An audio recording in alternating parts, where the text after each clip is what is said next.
Hello. Hello. Good evening. I'm turning my video on in 1 second, rebooting my computer. I'm just seeing your picture. Very elegant picture. It's a real estate headshot. Looks like a real estate or lawyer headshot. Hi there. Hey, everyone. Hey Joe, where are you right now? I'm in DC. Okay, Right now. I saw you using a heavy coat last week. I was gonna ask. I was Oh yeah. not in Florida. And now you see why one can want to take a Florida real estate exam when you're wearing heavy jackets at this time of year. It all makes sense now. Yes. Makes sense. We are lucky. All right, it's great. It's great down there. But yeah, I'm up here in DC. I went to DC in March. Before everything shut down. Couple of days before they close everything because of the corona, and we visited many places that I love. It's beautiful, the city. Good. You guys enjoy our conversation? Yes. Good evening. Good evening. Good evening, mister. How are we doing today? Today's I'm fine. I'm a little tired because this weekend I had a party Saturday at my home and party Sunday because it was my son's 20 years old birthday. That's what I'm going to mention. You said that you need to take care of kids, but you never mentioned that he's 20 years old. They will be always kids. Yep. They will never grow up, at Yeah, least for us parents. Yeah. Yeah. So we had a chance to enjoy our weekend, and you thought that today we had a break. Yeah. No class today. No, I was waiting for class today. Yeah, and then today we are a little bit more, with more energy than last Monday. Yes. Now we know each other. Now we know what's going on. Let me clean my glass because something. Yeah. All right, good. It's still not very good. It's a no school day here in Orlando. Is it the same in other place? Not all of them. You know, there were some schools that they were open. Okay. And the banks are closed. It was teachers' work day. It's not like in Brazil it's holiday. Yeah, for different reason. And the stocks in Brazil, stock markets are closed. Thanks God the stock market here was open. Yep. Let me see who's here. Chandra, Rafael. Oh, Joseph just dropped it. I think his connection went off. He said he was rebooting. Yes. Now, before we started, does anybody have any question? No, I don't have. No questions at all, which is good. But let me ask you something honestly. Who took the chance to look into the highlights? One? Only one? I really didn't have time this weekend. Yes, I don't want to hear you or Rafael on Sunday say, oh my gosh, I'm not prepared. I should have studied more. You still have time. But this week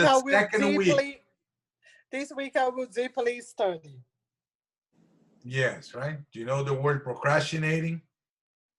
Yeah, terrible this. Terrible words to use it, right? Yeah.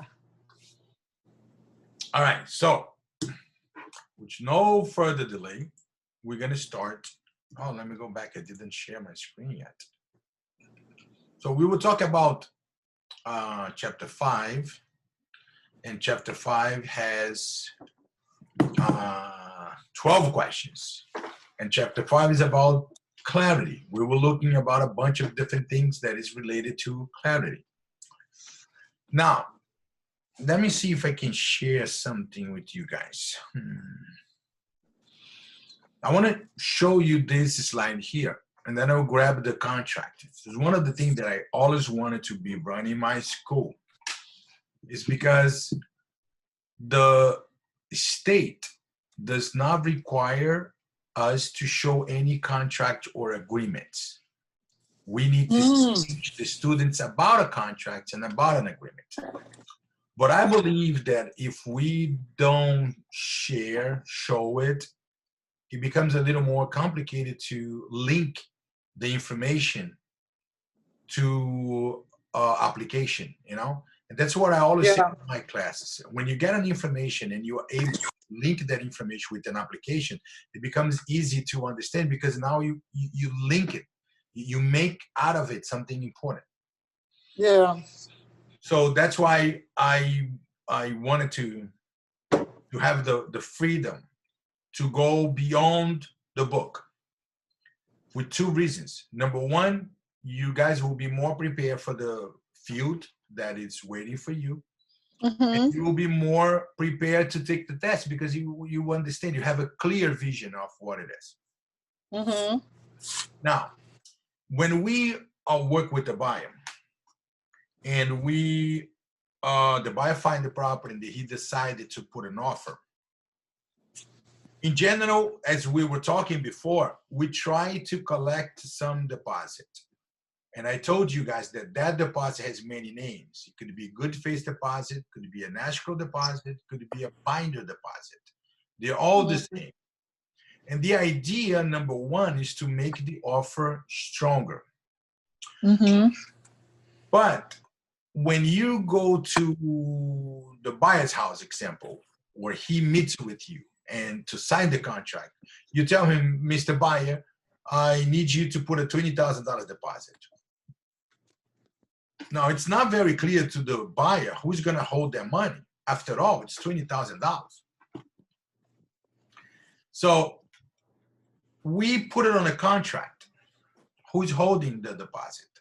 It could be the broker, and it could be a title company. And if it's the title company, there's three informations that is required by law to be disclosed with the buyer. It's the name of the company, the address, and the phone number. And sometimes you will see a question that says this: all of these information are required to be disclosed with the buyers in terms of escrow money, except then they're going to have name of the title company, address, phone number, and email or fax number. So email and fax number is the except, because the only one required by law are the one that you can see right now on your screen in bold. Name, the address, and the phone number. Now, let's see if I can find a contract here. Let me just stop the screen, the sharing. I'm going to share it again. I want to put my chair higher. All right, good. Now I feel bad. ¿No que no? ¿Quién la tenía? Yo no la tengo. ¿Y quién la tenía? Claudia, we can hear you. Sorry.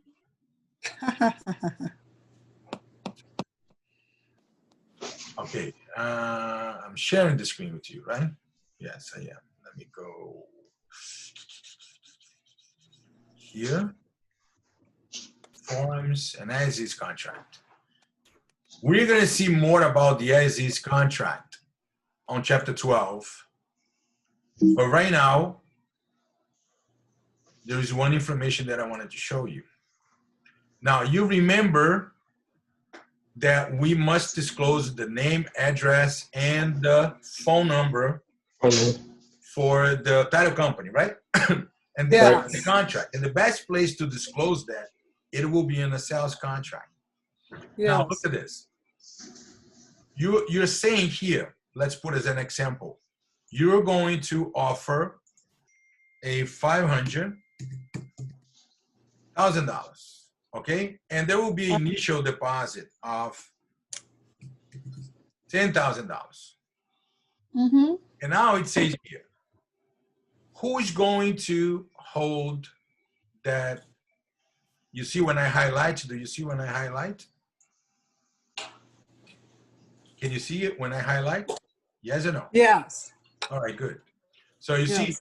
escrow agent information, name, address, and phone. We also have email and fax. But if you don't want to put the email or the fax, it's not going to be incomplete. It would be incomplete if you miss the name, the address, or the phone number. Okay? Now, you see what we're teaching is something that we apply every day when we write a contract. Okay? So what are the informations about the title company or the escrow agent who's going to hold the money that is required by law to be disclosed to the buyer? Tell me, Alexandra. You are Clarity. People need to see where the money is going. What are the information that we are required by law to disclose? The information? Yeah, what are the information that we are required by law to disclose? The name Rafael. would be the name. Name. Some kind of. It's highlighted just to read. Name, I don't want address, to do and that. phone number. Right? Isn't that what I'm saying? Since I show you the slides. Name, address, and phone number. Okay. So now you understand for your career and you understand it for your test. If any question shows up and say, what is the information related to the escrow agent that you must disclose to the buyer? Name, address, and phone number. Of course, it's all multiple choices. So in the question will be all of this will be required, is required by law, except the except will be the either email or phone number. We clear? Yes. Yeah.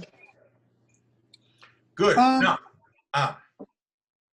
you're gonna say something, Alexandra? I was telling you that I have bought 3 houses in Orlando already. So always the contract were the same. So it's a standard. The contract is a standard, and then we can change any detail, right? The words in the contract is done by the FAR bar. So we don't have to hire an attorney every time that someone buys a house. We can use a template. Let's call it a template that was done by FAR bar. Now, the templates we are only going to fill up the blanks. Okay, only what is in blank is the only thing that we will disclose, filled out. And if you're going to sit down with the buyer and try to explain him the contract, you can only explain things that you put in there. Anything that is already written in the contract, if you try to explain, you are going to be interpreting a contract. And the rights to interpret a contract is to an attorney.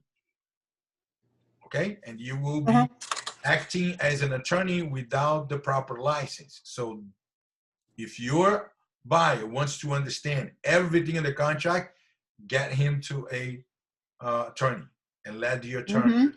Remember that in this job, we have 3 things to do, right? Protect our license, and this is important. Okay? Now, after you give a deposit to the title company, we understood on Thursday that the money now belongs to the buyer and the seller, not only to one party. It belongs to both of them, buyer and seller. Okay? Okay. But the seller only saw on the contract that the buyer put $50,000 deposit. That's why we need to request the title company an escrow letter. Okay? The title company must provide us with a letter that's called the escrow letter that says that he's holding that money in escrow. And then we're going to provide that letter to the seller. Now the seller knows that it's not only the contract, the money is real and the money is already in an escrow account. And we have 10 business days after the deposit to request the title company to verify the deposit. and within 10 days, we need to provide that to the seller. We good? And you understand why, right?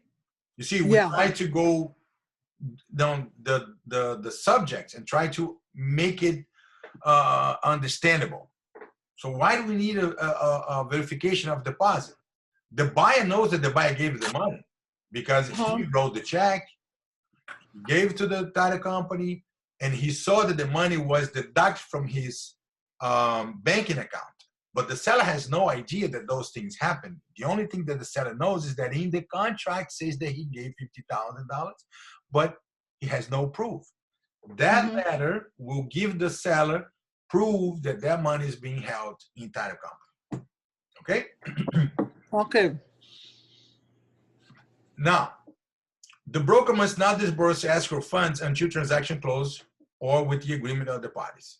And this is something very important, and we all need to know this. I have agents that come to me and say, oh, the buyer is requesting to get his deposit back, or the seller is requesting the deposit back. They go, oh, we need to give them. No. When you hold something in trust, the only thing that you can do legally is hold the money. You cannot do anything. You cannot use the money, because if you use it, what is it going to be called? Commingling? Conversion. Conversion. I'm sorry. Commingling is when you mix money, right? Yeah. But you close. You close. Yeah, it's conversion. So you cannot use the money, because if you use the money, it's going to be illegal, and the name of this activity is conversion. And you cannot disburse the money either to buyer or seller. Okay? Because you're holding that money in trust. Now, there are some contingencies that we can put in the contract. We're going to talk a little bit about contract, even though we're a little bit ahead of time, but I can't explain this without jumping to contract and come back here, because you guys are going to be lost. When we write a contract, who writes a contract is who represents the buyer. Okay? Not who represents the seller. It's who represents the buyer. And there is, when you present an offer, there is no form says offer. The form is the contract. Okay, you grab a contract, you write the contract. It is a contract, but it's not a contract until we have both parties signing the contract, agreeing with the price, terms, and conditions of the contract. Before we have both signatures, even though on the top it shows contract, it's still an offer. You understand that? Yeah. So who prepares the contract is who is presenting the offer. And in general, the buyer is the one who presents the offer. Okay? Seller. The buyer. The buyer is the one who presents the offer. Of course, yes. The buyer is advertising his property for sale. It's listed for sale. Okay? The buyer? No, the seller. The seller is the one who listed the property. But the buyer is the one who's presenting an offer, not the seller. Okay. I got you. Okay? When a buyer sees a property that is listed for $500,000, he tells his agent, I want to offer $450,000. There goes. Who's presenting an offer? The buyer. Buyer.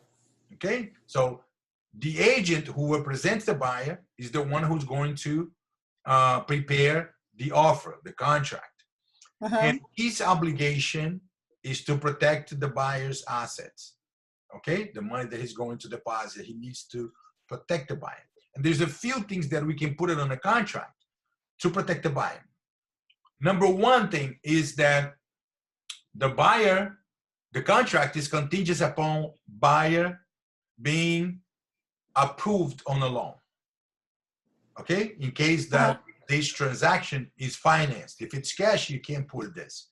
But if it's financed, you must put a contingent on the contract. And that contingent will say that this contract is contingent upon buyer being approved on a loan. Okay? Okay. So, if we have a contingent in the contract, and for some reason the buyer is denied on the loan, then if the contract doesn't close, the transaction doesn't close, because the buyer was denied on the loan, then the broker can return the money to the buyer. You understand that? Mhm.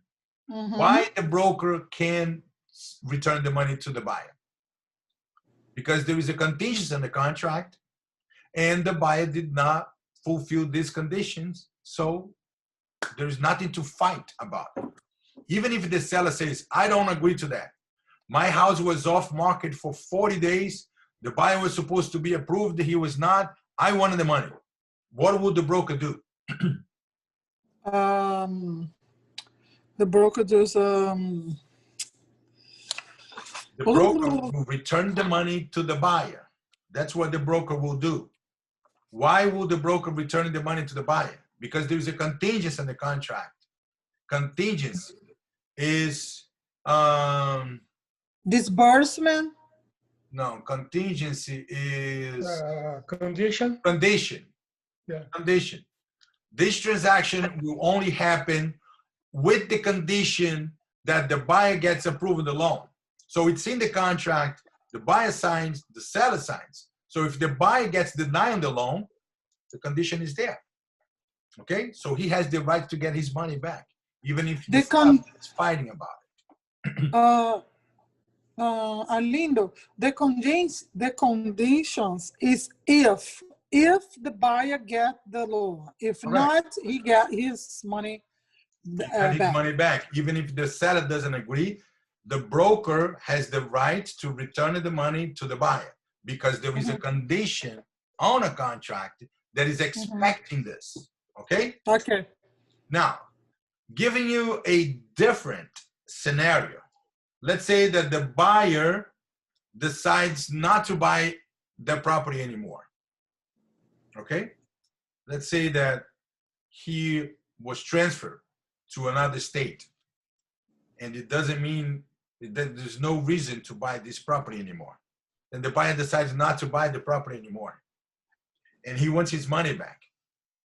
And the broker gives the money back to the buyer. If there is no condition, no. No, the broker cannot give the money back to the buyer.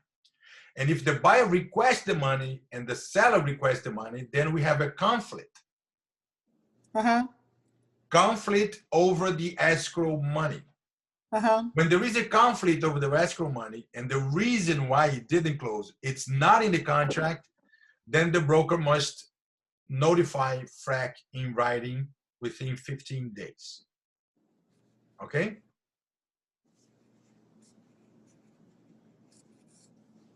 That's when we have a conflict over the escrow money. And the reason why it didn't close, it's not in the contract. It's something that happened. Okay? Then, then the broker must notify FREC within 15 days. We good? Yes. Now, what comes next? First things first. Broker notify FREC within 15 days. Now he needs to begin the settlement procedure within 30 days of receiving the conflict demands. And this is the settlement procedures. The first thing is called mediation. Mediation is when we bring the buyer and the seller to a room with a mediator. Okay? This mediator will try to make a peace, but he's not making any decision. She's just trying to bring peace to this situation and see if we can settle. Maybe the seller will agree to hold only half. Maybe the seller will agree to give half. Maybe the seller will say, you know what? Get the money back to the buyer, whatever. But the mediator has no power to make any decision. He's just there to make peace.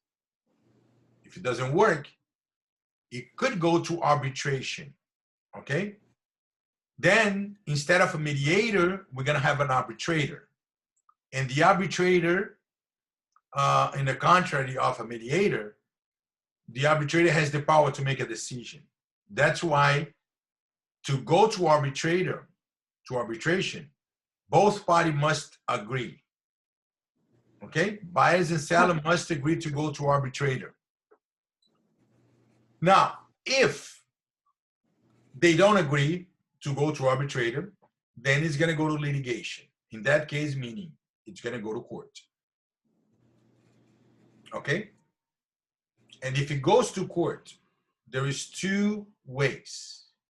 One is called interpleader, and the other one is called declaratory degree. Interpleader or declaratory degree. Interpleader means this. Let's say I'm the broker. I represent the seller. I brought the buyer. And now the transaction didn't close. Now they're fighting for the money. And then I say, you know what? I don't want a part of this money. Even though I earned my commission, I don't want my commission. I don't want any part of this money. That's called interpleader. Interpleader means litigation, goes to litigation, and the interpleader means that the broker doesn't want any part of this money. Declaratory degree is the opposite. It's when it goes to court, and the broker says, you know, I want a part of this money. I want my commission. Okay, that's the difference between interpleader and declaratory degree. An escrow disbursement order is an order. Remember that within 15 days, the broker notified FREC. And the broker must send all the documentation related to this transaction to FREC. FREC is going to take a look at all the documentation, and FREC might give an order to the broker. Mr. Broker, give the money to the seller. And that order that comes from FREC, it's called EDO, Escrow Disbursement Order, comes from FREC. Now, I'm going to ask you a question, okay? And I want you to think about this question before you answer. Let's say,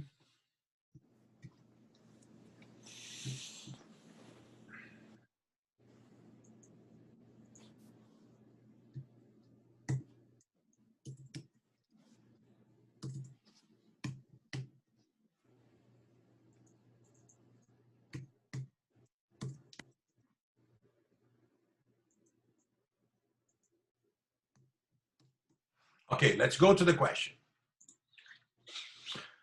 There is a conflict, or when there is a conflict over the escrow money, the broker can do all of these except, what will be the except? You Litigation. have A, B, Litigation. C, and D. All right, we gotta vote for litigation. Somebody else.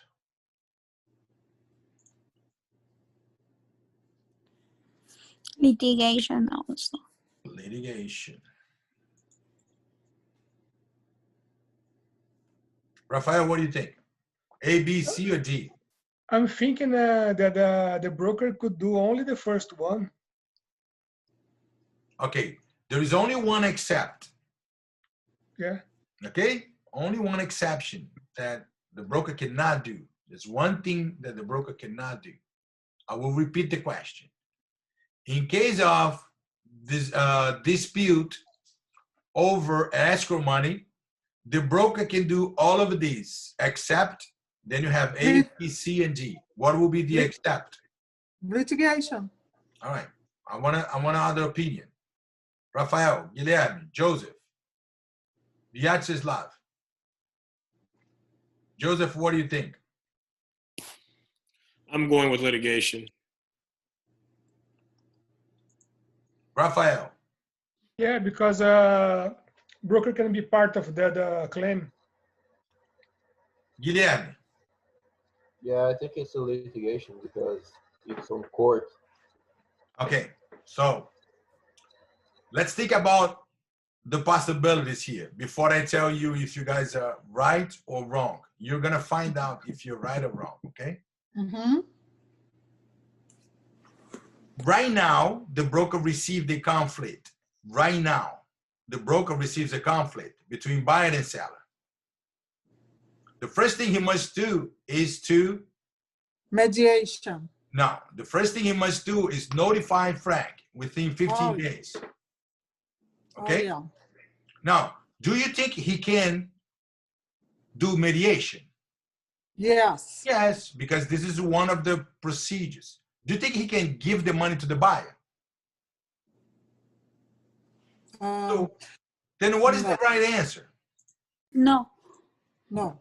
So what is the right answer? D. Ask for disbursement. He cannot disburse the money to nobody. That will be the except. Okay? EDO? No, EDO is an order that comes from FREC to release the money to either the buyer or the seller. It's an order that comes from FREC. Now, when we have a dispute, can the broker give the money to buyer or seller? No. No, so he cannot disburse money. He can do mediation, bring them to a room. He can offer arbitration. If they don't agree to arbitration, they can tell them then go to court. But they cannot give money to nobody. You understand that? Is that clear? Disbursement means give the money away. That's what disbursement means. Can he give the money to the buyer? Huh? I know it's Monday. But help me out. Can he give the money to the buyer? No. No. No, he can't give the money to buyer or the seller. So the right answer is He just can't hold the money, right? that's all he can do. Yeah. He can only hold the money in trust. If the seller doesn't tell him anything, then he needs to wait for the court decision. When he receives an order from the court to give the money to the buyer or the seller, then he's going to do whatever the court says, or he's going to follow FREC's order. But by himself, he cannot decide who is going to get the money. And to make this thing clear, guys, and see how important this is, I had a situation in one of the companies that I was working for, and the escrow was not for a sale, it was for a rent. The tenant put a $4,500 as a deposit to rent an apartment, and he ended up not renting the apartment. There was a situation with the seller that the landlord. The landlord was supposed to pay the deposit to the association, and he never paid the association the deposit, meaning the association never took the application from the tenant. So they never processed the application because they don't have any deposit. So the date of the tenant to take possession of the apartment and give the rest of the money and get the key came, and he couldn't move in. You understand the scenario that I'm giving you? And I'm giving you a real scenario. And I'm making, every time that I give you guys an example, it's always real example, something that really happened. So then the agent who represents the tenant came and cried, oh, this poor lady, she had to leave her house and everything was in the U-Haul truck, and she had to go to a hotel and spend the night in a hotel. Now she needs the money to rent another apartment. So the broker got sentimental and he gave the money back to the tenant. The next day, the landlord came and requested the money. The buyer did not take a possession of the property, and I'm here to request the deposit. And the buyer said, I don't have it. I gave it to the tenant. So why did you give it to the tenant without my consent? I did never give you authorization to give the money back to the tenant. So, and the buyer was, the broker was a little upset. It says, you know, a person that doesn't know how to handle certain circumstances. And he said, well, I'm the broker and I did what me as a broker thought was right to do. If you don't like it, sue me. Do you know what she did? She sued him. He had the company under investigation. Now they request all the bank statement and all the reconciliation papers and every transaction, type of transaction that closed, that didn't close. Now you see the headache? He had no power to give the money to the tenant or to the landlord. Okay, I had a situation where the tenant gave them the money. It was not a lot. There was one of my agent was holding the situation, and it was only $1,000. And the fact is that the tenant was making up stories because she had to go back to her state because her father was not feeling well. And she was making up some stories. And she came and she said, I wanted my money back. And she came and talked to me. And I understand her situation. She needs to leave, but she didn't say that was the reason. Oh, the apartment was not ready for me to move in. And she was applying a bunch of different reasons. So do you know what I told her? I said, Mrs. Tenant, you know what? I understand you. I really think you should get that money. But it's not in my power to give that money to you. Go to court, and whatever the court decides, if they decide to give the money back to you, I'll give the money back to you. The landlord said the same thing. And I said, Mr. Landlord, I believe you're right. I sympathize with your cause, but I can't give you the money. You can go to court, request the money, and whatever the court decides, I'll give it to you. You understand that? Very simple. A escrow agent only hold the money in trust. You cannot make a decision to whom you're going to give the money to because you bring the war to your soul. Arlindo, I have a question. Yes. So the answer is litigation. Yeah. No, escrow disbursement order. I put a bunch of check marks around it. Because the broker can go to litigation. The broker can tell them, go to litigation. Yeah, the broker can tell them. If you don't want arbitration, then go to litigation. Okay, so the only procedures that the broker cannot do is escrow disbursement order. It's give the money, yes. He cannot give the money. The only thing that he cannot do is disburse the money. He has no authority. What is disbursement means? Give it. Exactly. Give it. Give it? Give it. Yes. Give the money. Disburse the money to the buyer means give the money to the buyer. The Portuguese word is desembolso. Desembolso. Okay. Just I have a question about litigation. So what the broker doing here is that the recommendation for the parties to go seek court. He's not judging anything. No, he's not. That's where I got confused. Yeah, thanks. Yes. He can tell them go to mediation, but he's not going to be the mediator. He can say go to arbitration, but he's not going to be the arbitrator. Or go to arbitration, and he's not going to judge the case. Remember, he's the broker. Yeah. You know, we cannot act beyond the scope of our license. Our license has limitations, and we need to be within the limitation of our license. And by default, there will be another broker, an agent, for the other part, right? So it could be. It could be. And then yeah, usually you're not the only broker. Yeah. But this is the thing. This is the broker who's holding the money. Right. Not the broker for the other party. There is only one broker holding the money. Yes. So that broker that he's holding the money, he can tell them, look, why don't you guys go to litigation, to mediation, and try to make a peace? All right, didn't work. All right, why don't you guys go to arbitration and let the arbitrator decide? No, I don't want it. Okay, then go to court. Yeah, you know, guys. Never disburse the money. Right.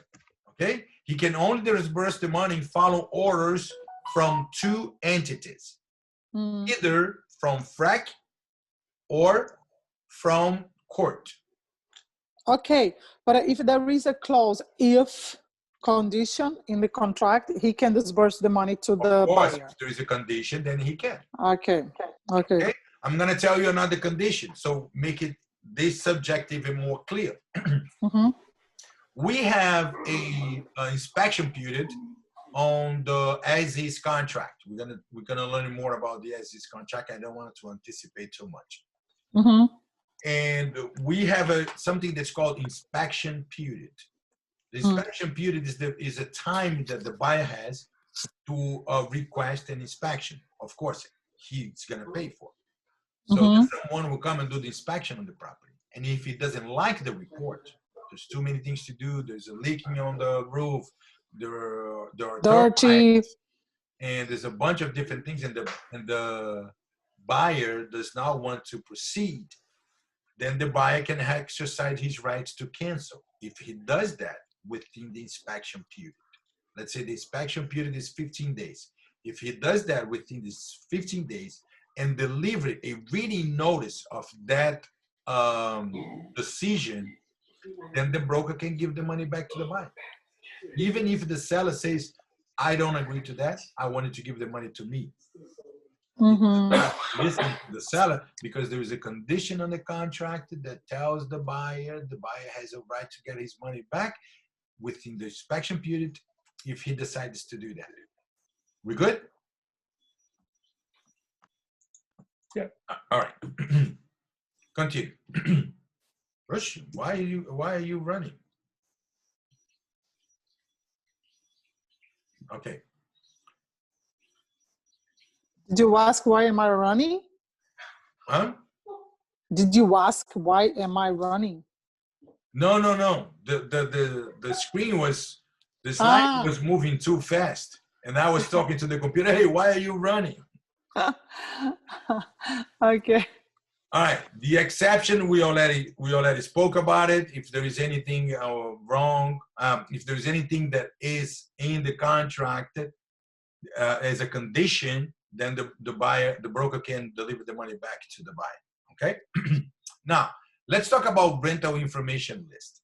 And the only reason why we talk about this thing here is because it could be in your test. Not that we do that. I haven't seen one single agent that sells a list of rental properties. And let me explain what that could be.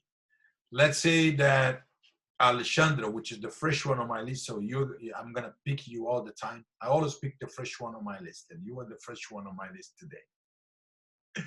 So let's say Alexandra wants to rent a property, and she comes to me as a broker, and she asked me, Arlindo, I want you to give me a list of property available for rent with these criteria. And then she described, this location with the pool and accept pets with 2 bedrooms with this amount of money. Then I go to my computer and I print a list of 10 options. In general, we don't do that. What I do, I tell Alexandra, okay, Alexandra, I'm gonna send you an email with the properties, and then you tell me which one you like it, and I'll take you there, and then you see if you like it, we put a contract to lease. Okay? So then I will make a commission over this transaction. The first scenario, I'm just selling her a list, and I could sell her for $200. Okay? And I sell her, look, here's the list. You go by yourself, you pay me $200, and then you go try to rent. I must give her a receipt with a date. Okay? Why is that? Because if within 30 days she cannot rent anything, she's entitled to 70%, 75% refund. Okay? You understand what I'm saying? She is entitled to 75% if she's unable to rent anything within 30 days. Now, if the information that I gave to her is inaccurate, then she's entitled to 100% refund. Makes sense. Okay? Now, let's say she told me specifically there must be pet friendly. So I gave her a list of 10 apartments and she liked it 1. So she was talking to the landlord, making all the agreements with the landlord verbally before going to a written contract. And then she mentioned, oh, that's nice. I like this apartment so much. And it's good because I have a pet and I'm going to bring my dog. And, oh, no. No pets allowed. What do you mean? I told Orlando that I want to that be pet friendly. I'll say, I don't care what Orlando told you, but my apartment, I don't want any pets. So that was an inaccurate information, right? If she comes back to me with the receipt within 30 days, how much can she get back? 100%. 100%. If she cannot rent, how much can she get back? 70%, 30%, 75%. 75. But you must come back within 30 days. Now, I want to tell you something about rental information. A violation on a rental information is what I call, to help you guys understand and memorize, it's 111. What is the problem on a violation of rental information? 111. What is the first one for? It's the first degree misdemeanor. Violation on rental information is a first degree misdemeanor. First degree misdemeanor. The second one is up to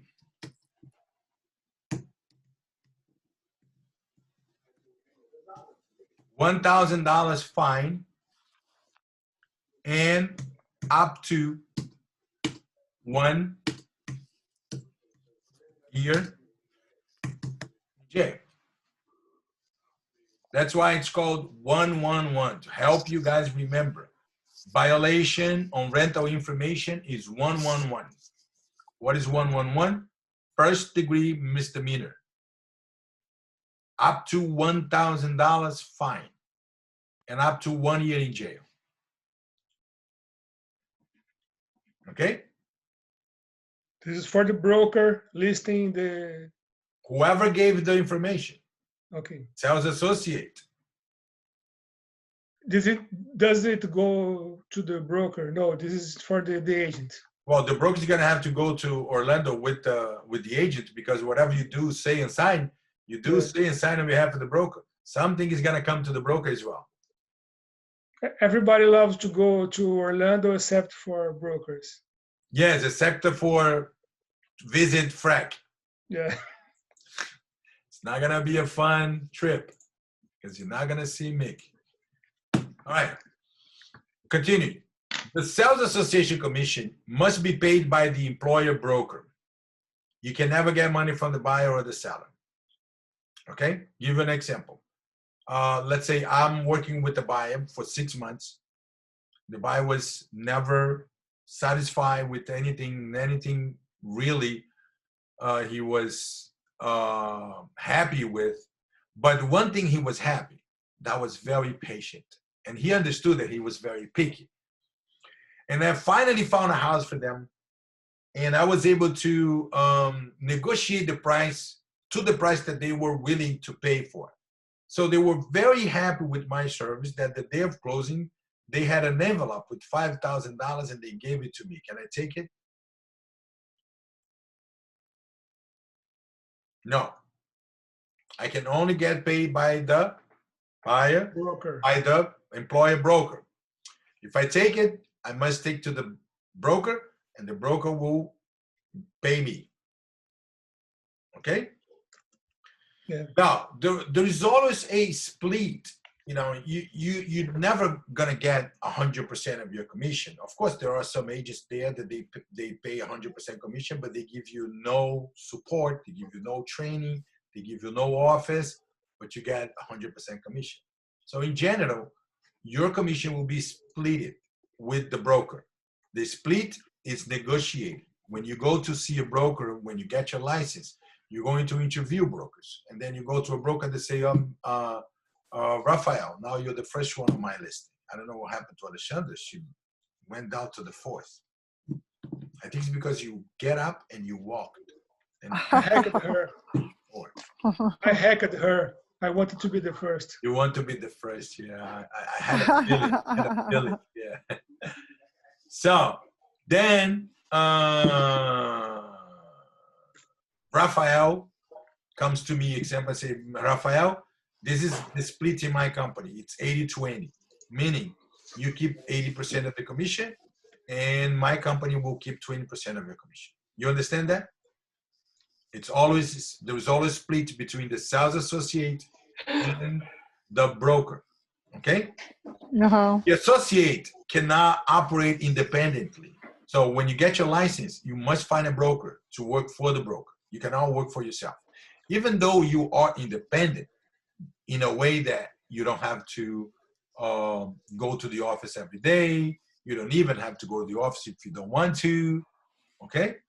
But you are independent in that aspect, but you must work for a broker. Now, when you leave the broker, and I already mentioned that before, your listing belongs to the broker. We understand that, right? So let's say I'm the broker and Guilherme took a listing with John Smith to sell his $5 million apartment. If Guilherme wants to leave the company, who that list belongs to? Okay. To the broker. To the broker, yes. As I told you, there is a gentleman agreement because the law is not like that. Every time that one agent leaves my company, I receive an email from the Association of Realtors, send an email directly to me, the broker, and tells me, look, this agent, these listings here, and she lists all the listings. There's no agent for that listings. So you must assign another agent for that listing. You see, the first approach is for me to designate another agent for those listings because the original agent does not belong to my company anymore. So you see what the law says? The law says it's mine and it will stay with me. Okay? But there is a gentleman agreement. There's nothing to do with the law. Especially in my company, if an agent leaves, I let them take the listings with them because they did all the work to get it. Okay? But if an employee leaves and the broker says, no, I'm going to keep the listing, and the broker takes it, he can be charged with larceny. Okay? Larceny is a mesma coisa que roubo. Okay? He can be charged with larceny if you take the files without permission. All right. Broker's commission is established by the agreement between the broker and the party who agree to pay. In general, the seller. The seller is the one who agrees to pay the commission, right? And as we said from day one, what is the commission again that we charge for a listing? 6%. Good. I'll tell 6%. You the correct answer for that question is it's negotiable. Negotiable. Okay, there is no set percentage. We try to get 6%, but there is no set. Okay, everything about commission is negotiable. Yeah. Arlindo. Yes. Is there any average, like the market apply for the split commissions? The commission, you mean? Yeah, the commissions. Is there any average in the market? Yeah, we try 6%.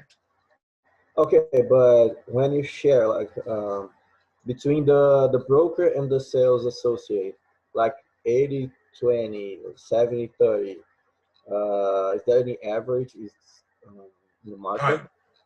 Look, this can be answered with one simple saying. It goes like this. You get what you pay for. Okay? When you go to interview a broker, the broker is going to tell you, look, Guilherme, it's going to be 80-20.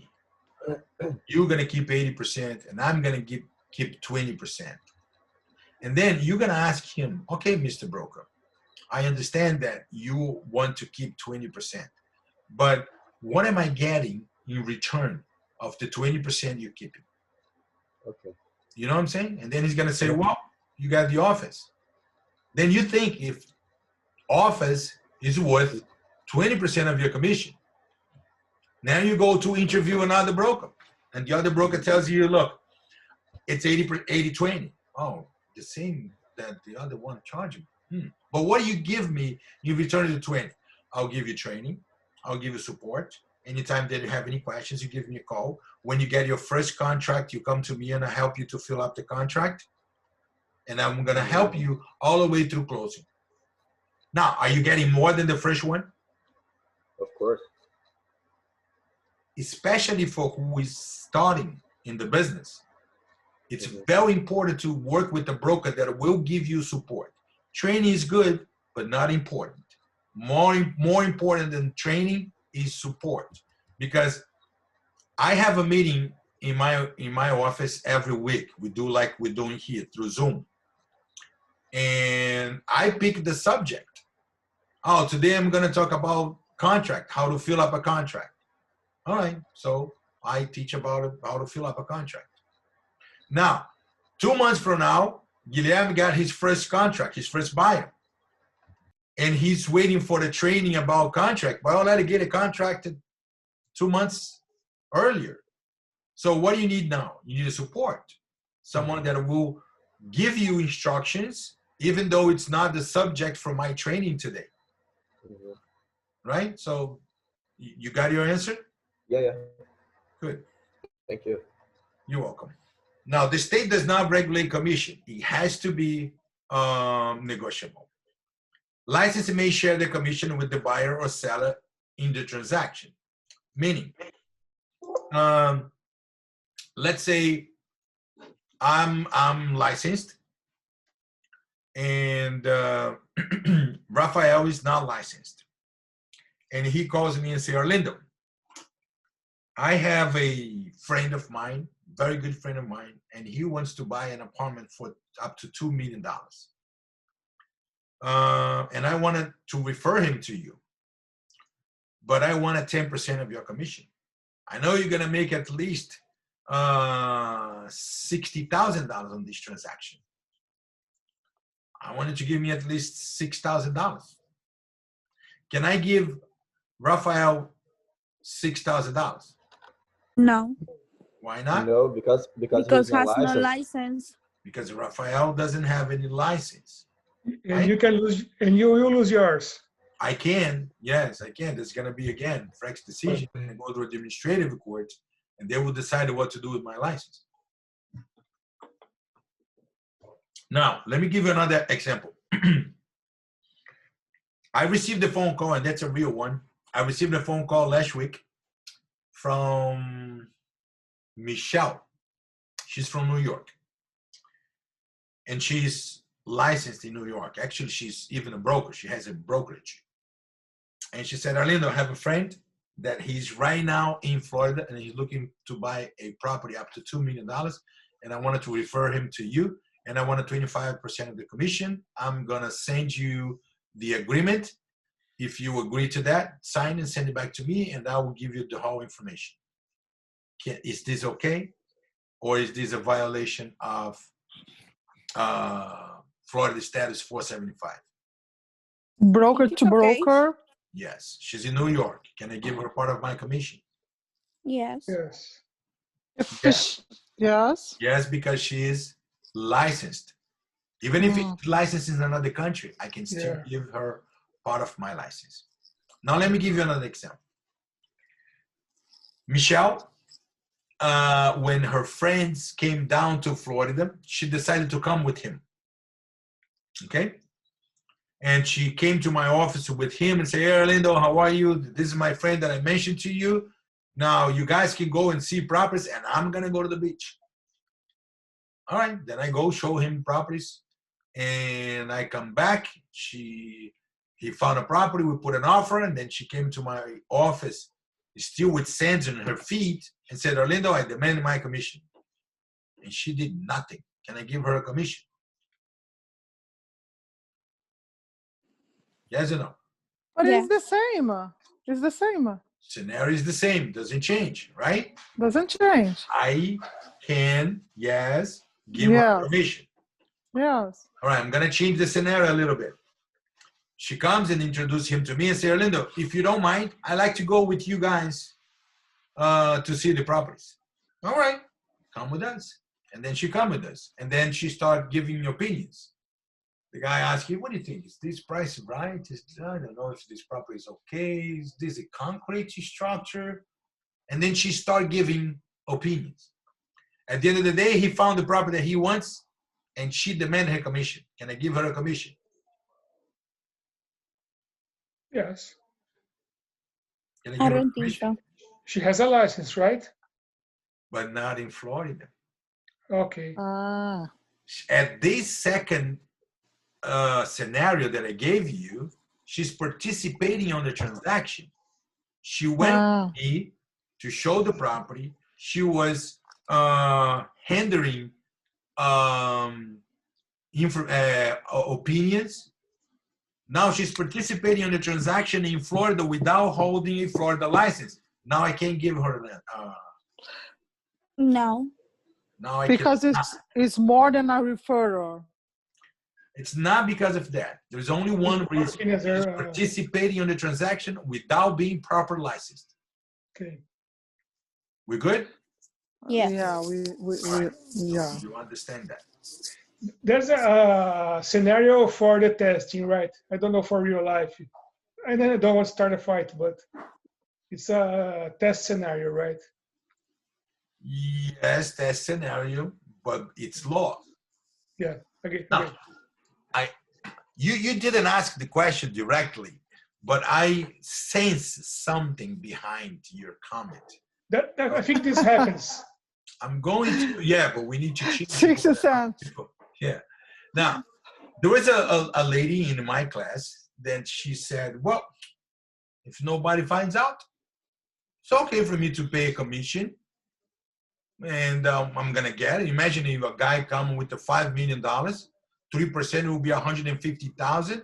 And the person who referred him to me wants 20,000. Why not? I will still keep it 130 if nobody find out. Right, yeah. Totally. Then I told her this. That was my example to her. So according to what you're saying, if nobody find out, it's okay to do it. Now, your husband is having an affair with another woman. If you don't find out, is that okay for him to do it? Yeah, No, of course not. Ah, so pimenta nos olhos dos outros é refresco, né? I was being specific to the last scenario with the lady coming together and gave her opinion about the color of the door. Just that small portion. Yeah, I agree with you. But I agree with you with the idea, guys. Let me tell you, the idea is for us, no matter what, do the right thing. Yeah. Oh yeah. No matter how hard it is and how much it's gonna hurt you, you do the right thing. Yeah. Because there is nothing better to have a peace when you put your head on your pillow at night. Yeah, we need to keep the law in mind. Yes, Right. all the time we need to do what the law recommends and never get greedy. Because when you get greedy, you can hurt yourself, you can hurt your license. And Sure. imagine, let me tell you one thing, just to project your future. How much is your license today? Today. What day is today? 12, October 12, 2020. How much is your license today? A lot of time. No, For me, the time is. It's worth nothing because you don't even have a license. Yeah. But let's project this 2 years from now.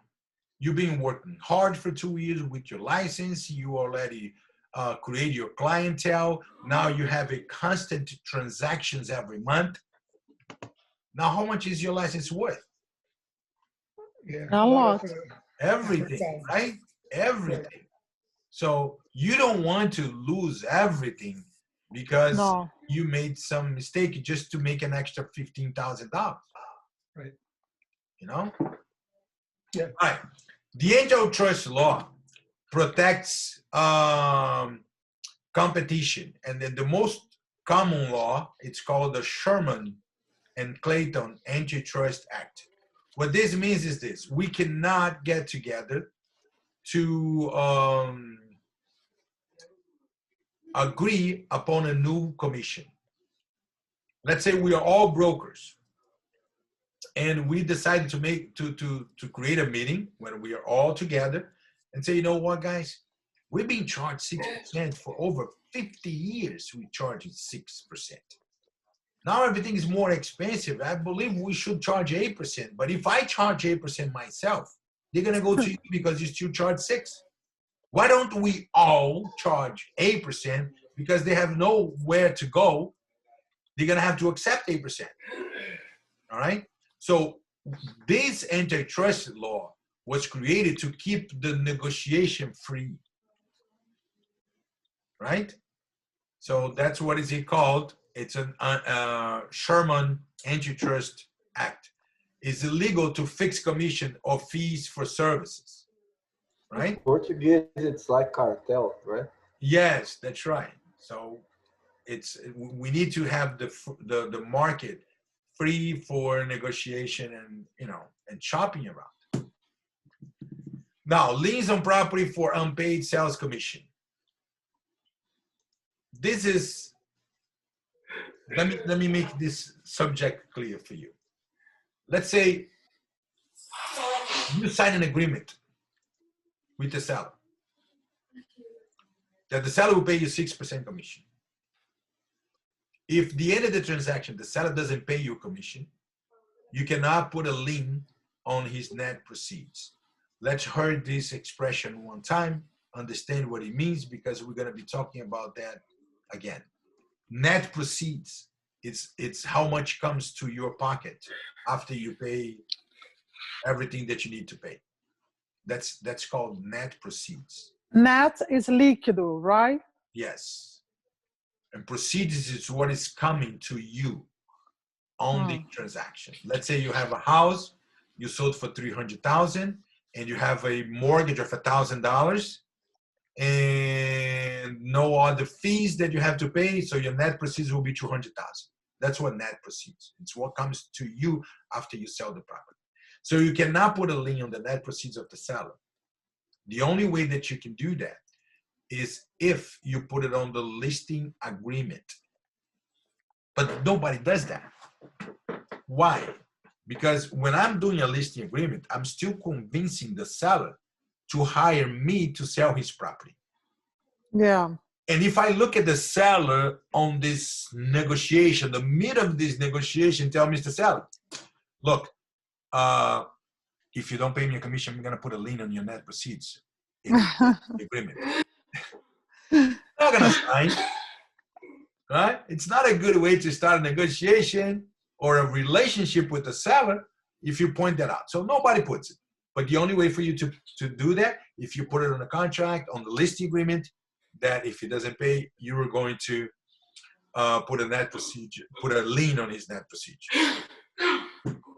Okay? Now, remember that I told you that the Florida Statute 475 is divided into 4 parts. And the most complicated thing is the name of them. Do you remember the name of the parts? 1. Huh? 1, 2, 3, 4. Yeah, good. Part 1, part 2, part 3, and part 4. Now, the part 3 is about commission, real estate commission on a commercial sales. Okay? That is different than residential.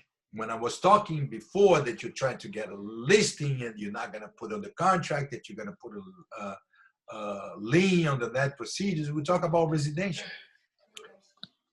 For commercial, they create part 3 exactly to protect us against sellers of a commercial property. If they don't pay a commission, we can put a lien on the net procedures because this is already on the contract. Okay? It is in the contract and must be in the contract. The seller must know that this is in the contract, that if he doesn't pay our commission, we are entitled to put a lien on his net proceeds. Now, when can we do that? That now comes my first question to you. We can do that when we earn our commission, okay? We can do that when we earn our commission. Now comes the question. When do we earn our commission? When? When the sale closes? Yeah. Almost. That's when I get my commission. But when do I earn my commission? When they sign the agreement? When they sign the contract. When they sign the purchase and sales contract, it's exactly when I earn my commission. That date, if I believe the seller is not going to pay me a commission, then I can file to court, and the court will notify the title company, so the title company can hold the money. Okay? Uh-huh. But I have 30 days to do it, but I cannot do 1 day after close. Why not? Because it's not time enough to... Because the money is already gone. Yeah. The title company has no more money to hold.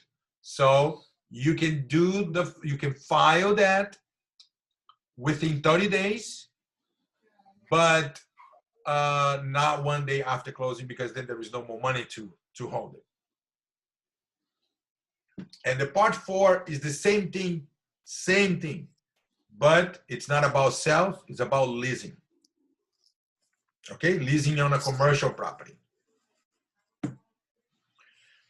We already know about this. Kickback, rebates are illegal, okay? If you hear about kickbacks and referrals, they are illegal. The only person that you can give part of your commission is anyone involved in a transaction. I'll give an example. I had an agent. He was representing the buyer. And the buyer was very, very picky. He was working with him for many months and could not find anything. When he finally found something,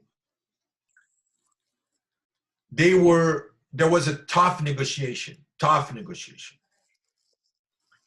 And we got stuck within $18,000.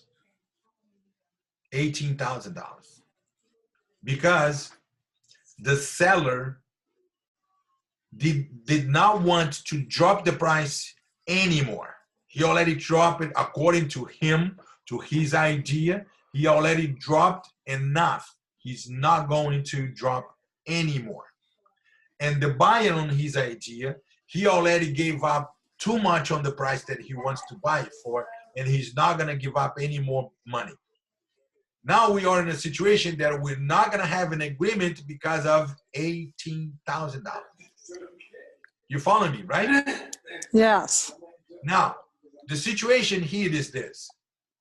The agent who represents the buyer, he knew he was not going to be able to find anything else for this buyer. That was the best deal possible. The only problem is that the buyer could not see it. And he knew that if he walks away from that contract, he would never going to be able to find any deal better than that one. The same thing was happening with the selling agent. He knew that that was the best offer that the seller could ever get it. If he doesn't get that offer, he's going to have the market on the house in the market, and we're not going to sell it. So then they came together and say, look, guys, remember, who came together? The buyer's agent and the selling agent. They came together and said, you know what? This deal needs to happen. We have to make it happen.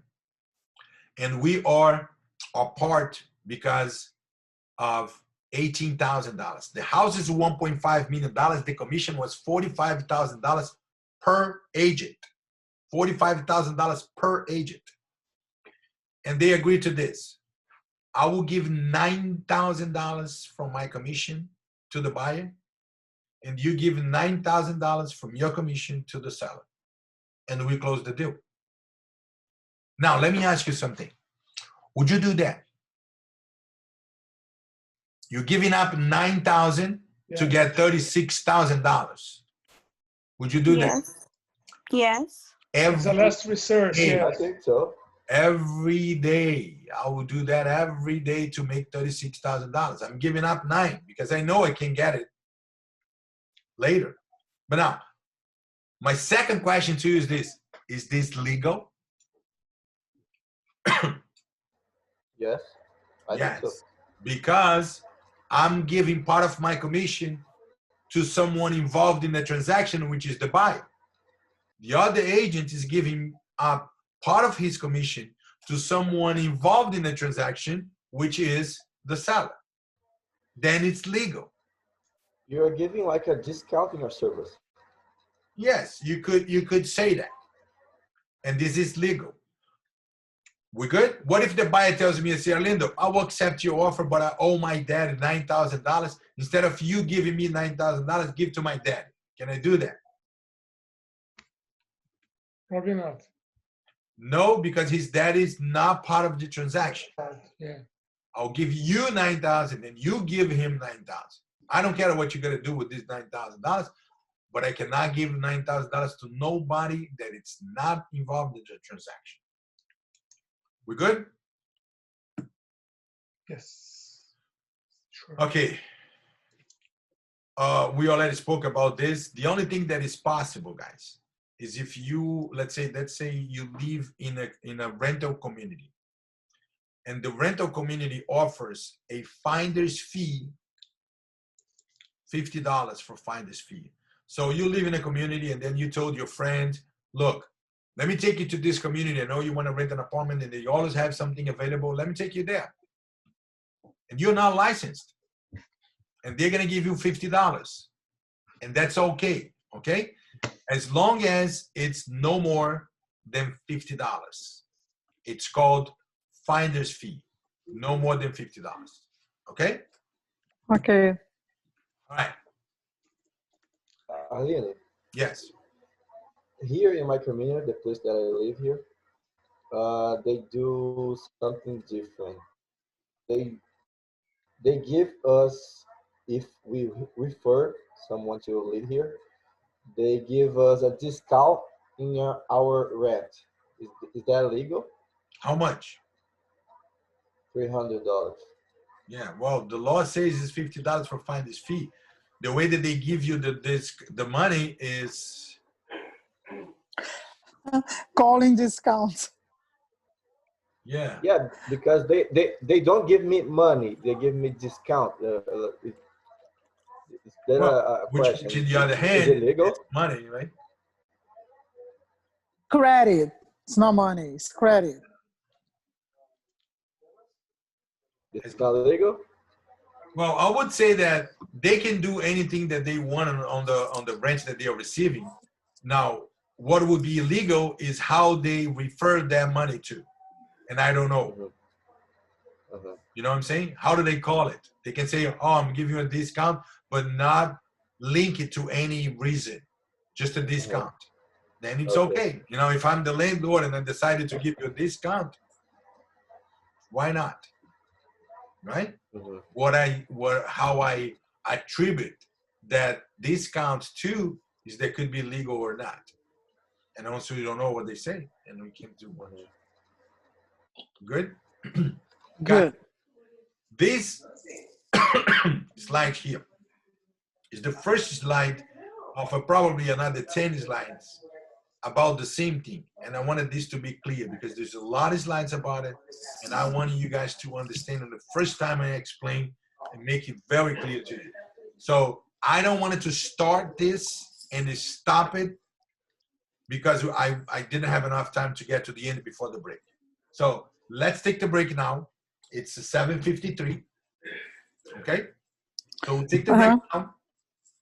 Half an hour, we'll come back, and then start with this, and then we'll go all the way to the end. Okay. We're good? All right, guys. Yes. See you. See you soon.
Hey guys, I'm already back for a while.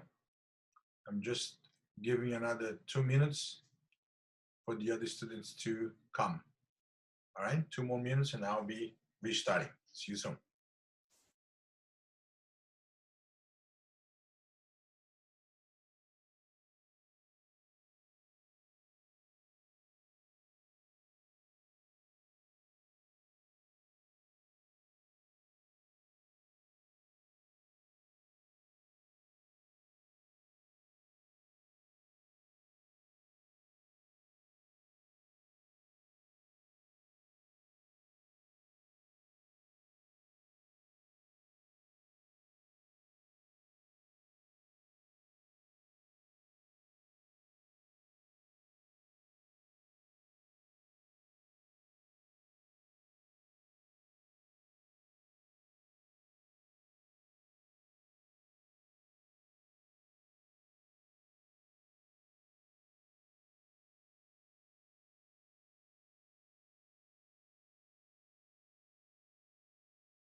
All right, guys, we're back.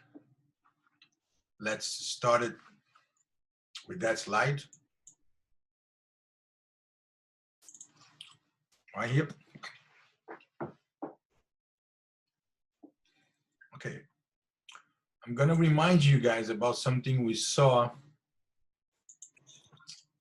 the other day,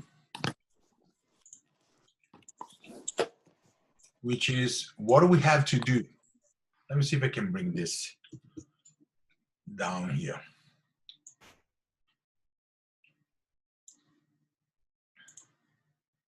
To have a real estate office, okay? What do we have to do to have a real estate office? First thing we need to do is to have a corporation. Right. We're good?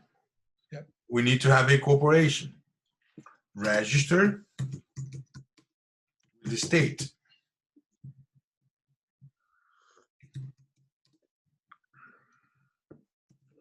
The second thing we need is a Physical location. location. And the third thing we need is the It's one broker. broker. Now, without a broker, we cannot have a real estate company. But this broker must be a member of the corporation. Okay? The broker must be a member of the corporation. He could be the owner of the corporation. He could be a president, vice president, whatever it is. But he must be a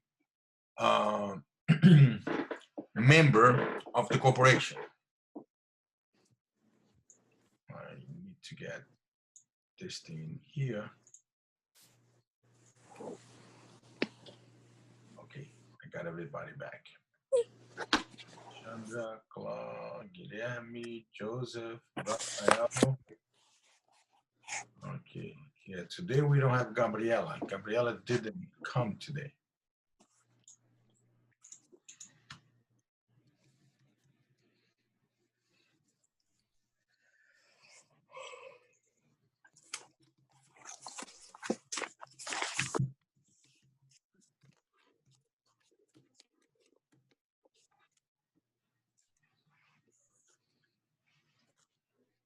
Second.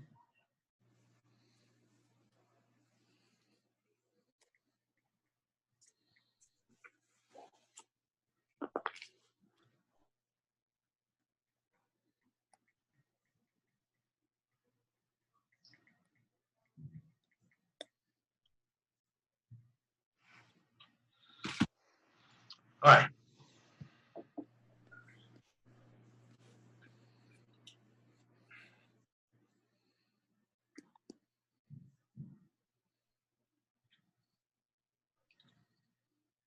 Just a moment. One of the students is communicating with me right now.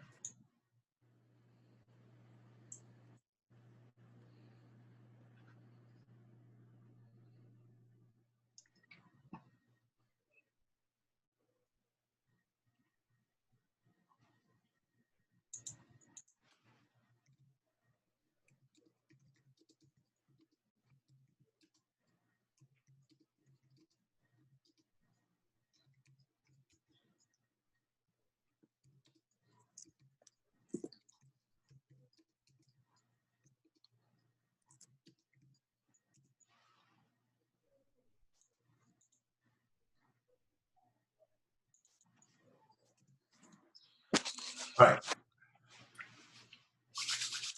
Now, the broker must be a member of the corporation. Now, we remember that this chapter 5 is about clarity.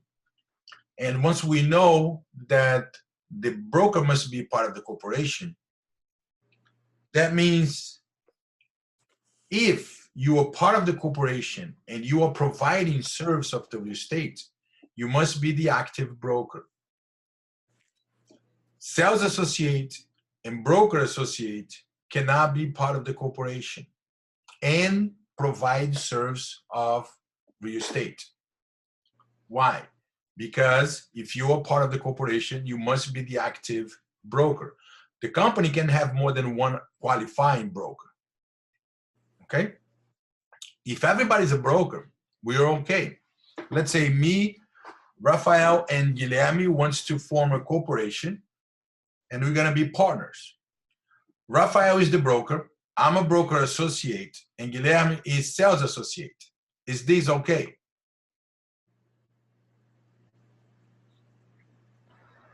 I didn't understand the question. Okay.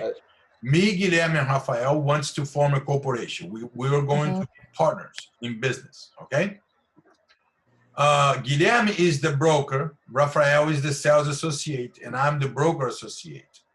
We are all going to be partners, and we are all going to provide service of real estate to the public. Is this okay? I understood that the associate cannot work as on the company as on real estate, right? That's what you said. So this is not okay. Right. Okay. I don't know about the broker associate. Also the same. Only qualifying broker. If we three of us, we are brokers, and we are all going to be partners, and we all going to be qualifying brokers, then it's okay to provide service of real estate. What we cannot do is be part of the corporation and provide service of real estate without being a broker. We clear with that? Yes. This is basically everything we're going to see. You got to understand that if you are going to be part of the corporation, you must be the broker. If the company are going to provide service to the public, then we must have a broker. Okay? If we have a company that is going to do a real estate transaction, but not for the public, for themselves, do we need a broker? No, we don't need a broker. But if we're going to provide a service to the public, then we must have a broker. Now, I'll give you a real example. And I'm going to tell you one more thing. I think I already told you before, is that if you are posing as a broker or sales associate without holding the license, that's a third-degree felony. Remember I mentioned that to you? Yes. Who remembers what is the penalty for third-degree felony? It's not a misdemeanor, it's a felony. And what is the penalty for a felony, for third-degree felony? I think it's 5 years in jail. Up to 5 years in jail and up to $5,000 fine. Okay? Okay. There is one agent right here in Miami, and I know that person. He's doing a few things wrong, and one of the things that he's doing wrong is that his wife is the president of the company and his wife is the broker. But apparently that she doesn't run the business. He's the one who runs the business, and he's a sales associate. So far, it wouldn't be a problem for him to be running the business. The problem is, if you go to Sunbase, is where all the corporations are registered and you can search for the entity, you're going to see that he's the vice president of the company and he's a sales associate. Is that okay? No, it's not. No. Not okay. And if you access the website of this company, you're going to see that when you click on contact us, the page that comes is with his photo, big photo of him, and the description of himself. When you see that, what do you believe? You believe that he's the broker, right? Yes. You access a website from a brokerage, and the contact us shows a picture of a person. That person must be the broker. Yes. And he's committing what? A third-degree felony. He can face up to 5 years in jail and or $5,000 fine. Okay? Okay. Now that we know that, I'm gonna leave this thing here and we'll continue to the rest, right? Two things that we learned here today. Number one is that if you open up a corporation that will provide service to the public, that corporation must have a broker. And the members of the corporation, if they have intention to provide service of real estate, they all must be the broker. They all must be brokers.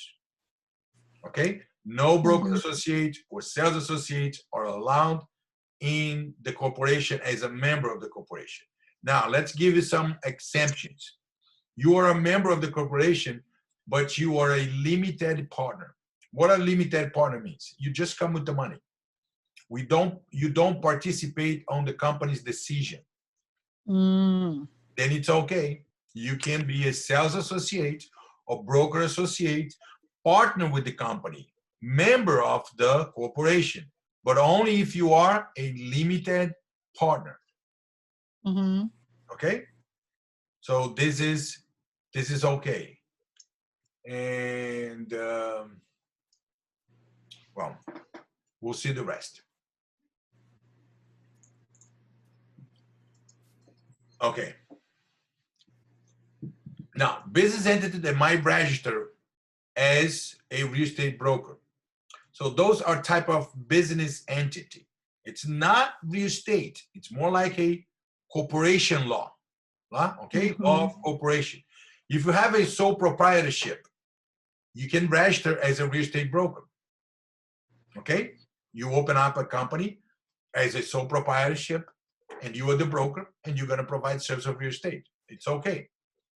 The only problem is that if you are sole proprietor of the company, if the structure of your company is sole proprietorship, meaning that you are liable for the company. General partnership, also you are liable of the company. You can also be a limited partnership, a limited liability partnership, or an LLC. The advantage of an LLC, which is that everybody chooses to have an LLC, is that you are not liable for the corporation. If someone sues the company, they're going to sue the company, and they're going to go after the company's assets. If the company's assets is not enough to cover your debt, they're not going to go after you because you are not liable for the company because you have an LLC. Okay? So all of this you can register as a broker. Sole proprietor, only by one person. The owner is liable. The owner must hold the active broker's license if he's going to provide service of real estate to the public. And he can register under his name or a trade name. Okay? General partnership is two or more people engaged in the business. And each one is also liable for the partnership debts and can bind other partners in the contract. Okay, so you're going to be liable for the corporation as well. And if it's a general partnership, at least one partner must be the broker if you're going to provide service of real estate to the public.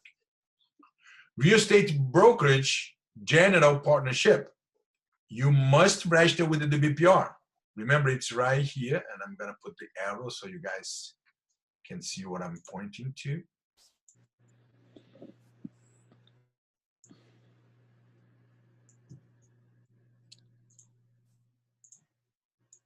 All right, it's right here. This is what you have to do to register a company with the BPR. You have a corporation registered in the state, you have a location, you have a broker, then you register with the BPR. Okay, that will be the last step. And I want to put this last step here.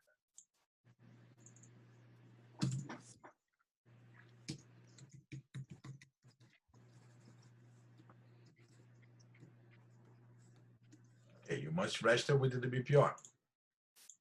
So then you register with the BPR. At least one partner must be an active broker. Partners who deal with the public and perform real estate service must be active broker. No sales associate, no broker associate. You see, as I told you guys at the beginning before the break, all these slides that we're going to see here is about one thing. If you're going to be a member of the corporation, you must be the broker. If you're not the broker, you cannot be partner. Okay, sales associate may not be general partners. Limited partnership, created by reading an instrument, one or more partners and one or more limited partner. If you're a limited partner, then you can be part of the corporation. Now, if it's a brokerage limited, meaning the word brokerage tells us that you're going to provide service of real estate. And if you are going to provide service of real estate, one of the partner must be what? License. Broker, right? Broker. One of the partner must be the broker. Limited partnership, general partners, and at least one general partner must be active broker. All other general partners must register with the BPR. So, meaning all other general partners, if they are sales associate or broker associate, they can be general partners. Okay? Now, it says here, sales associate may not be general partners. Limited partners do not register with the BPR. They don't need to register the BPR. So, meaning sales associate and broker associate can be limited partners. If you have any question while I'm explaining you guys this, please interrupt me and let me know. Now, ostensible partnership. What is ostensible partnership? Ostensible is like, how do you call it again? Ostensivo. Eu estava tentando lembrar o nome do shampoo. Parece remédio, mas não é remédio. Como é o nome daquele shampoo? Denorex. Denorex, yeah. Come on. It looks like it, but it's not. I wasn't born. He quacks like a dog. He flies like a dog, but it's not a dog. So ostensible partnership is something that you are showing or making believe. Remember that chapter 5 is about clarity. You make people believe that a partnership exists when it actually doesn't. Okay? Using an example, Alexandra and Joseph are going to get their broker's license and they're going to open up a business. They don't want to be partners. Joseph wants his own company. Alexandra wants her own company. But they know each other, and then they come up with a plan. And that is this plan. Joseph came to Alexandra and said, you know what? Why don't we rent like a bigger office, that has 2 private offices, one for me, one for you, because it will be cheaper to rent. And we are going to buy the equipment like printer, fax machine, copy machine. We buy one and then we split the cost. We need a secretary or a receptionist. So instead of I have one and you have one, because we are using like one location, we can share the expenses of a secretary or a receptionist. Now, is that clear to the public that they are not partner? No. No, because they're going to walk into the office. They're going to see one receptionist. They're going to see one printer machine. It's not clear to the public. That's an ostensible partnership. That's what ostensible partnership means. So if Alexandra does anything wrong, there's a chance, big chance, that Joseph is going to be included on the suit. Okay? And vice versa. Yeah. So what do we do to make it clear to the public? You put it on the entrance of the office, the name of both companies, like we learned about sign, name of the company, Alexandra, real estate licensed broker, and another sign for the other company, the name of the company, Joseph, real estate licensed broker. And then inside the office, you have 2 logos with the name of the 2 companies, and Alexandra has one another sign at the door of her office, and Joseph has another sign at the door of his office. Now we're making clear that you're dealing with 2 companies, okay? If you don't do that, you don't make clear to the public that you guys are not partner, and then whatever one do can reflect on the other person. We're good? Understand what ostensible partnership is? Yes. Great. Limited partnership, it's a protection from personal liability. Partners are not subject to the limitation imposed on limited partners. The name of registered limited liability partner must be included in the name. Registered limited partnership with the name LLP at the end of the name. So you can use a trade name and put LLP at the end. Corporation. Corporation is also another type of corporation. It's an incorporated. And the rules are the same. If you're going to provide service of real estate to public, you must have one broker, and sales associate and broker associate may not be part of the corporation. Real estate brokerage corporation. The word brokerage already tells us that you guys are going to provide service of real estate. Then you must have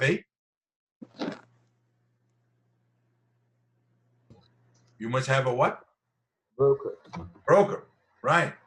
And what happened to sales associate and broker associate? They are under the broker. They may not be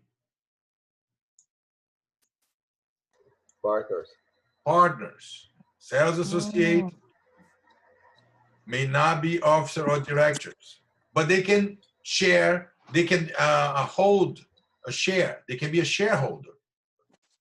Okay? A shareholder doesn't mean that you guys are part of the corporation in terms of administration of the corporation. Okay? Like example, I can have a shares of Microsoft, but that doesn't mean that when Microsoft holds their meeting, I'll be there giving my opinions. Yeah. Right? So if you're Right. shareholders, you're okay to be a sales associate or broker associate. Yeah. Okay, we're good. Okay. All right. Now,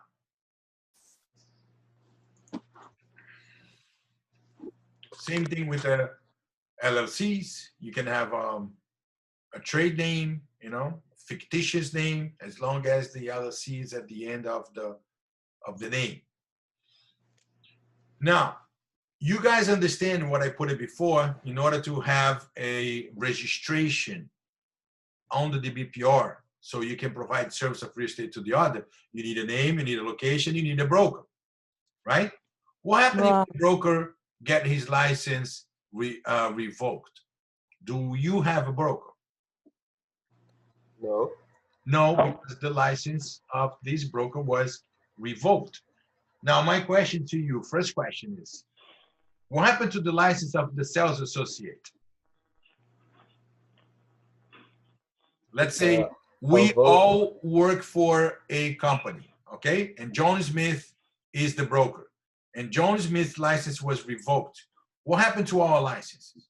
Involuntary on hold, don't remember the exact word. Involuntary inactive. Inactive. Yes. Inactive. Our license become involuntary inactive. But this is what happened, guys. Remember, the broker's license was suspended, but there are deals going on. Okay? They might have some sales contract that was signed 20 days, 30 days ago, and is about to close. There's transactions going on. Listings escrow? that we have. Yes. But we're talking more about transactions, okay? Yeah. There are transactions going on. Those transactions are not going to stop because the broker's license was suspended. Because the buyer and the seller has nothing to do with that. If those transactions stop, we're going to have a huge problem. So to solve that problem, they say this. Look, guys, transaction that you already have, it's okay to continue with those transactions, even if you don't have a broker. But you cannot get into any new agreement. You cannot get into any new contract. Okay? No listings for sale. No sales contract can be signed while you don't replace the broker. Now, is this to memorize or to understand? This is to understand. I wanted you guys to tell me why we cannot get into any new contract or new. Because there is no broker. Yes, because everything we do, say, and sign, we do, say, and sign on behalf of the broker. Where's the broker? There's no broker. So you can't do that. Okay? Now, we have 14 calendar days to replace the broker. Okay? We have 14 calendar days to replace the broker. If we don't replace the broker within 14 days, then our registration with the DBPR will be canceled. Won't be able to provide any service of real estate. We're still going to be able to close whatever we have, but we're not going to be able to continue providing service of real estate because the registration with the BPR was canceled because we did not replace the broker within 14 days. Okay? Yes. And who is the responsible to replace the broker? The owner of the company. Okay. Okay, let's say the broker is the owner, the only owner of the company. Yeah. He doesn't want to lose the company. He lost his license, but he doesn't want to lose the company. So then he hired another broker.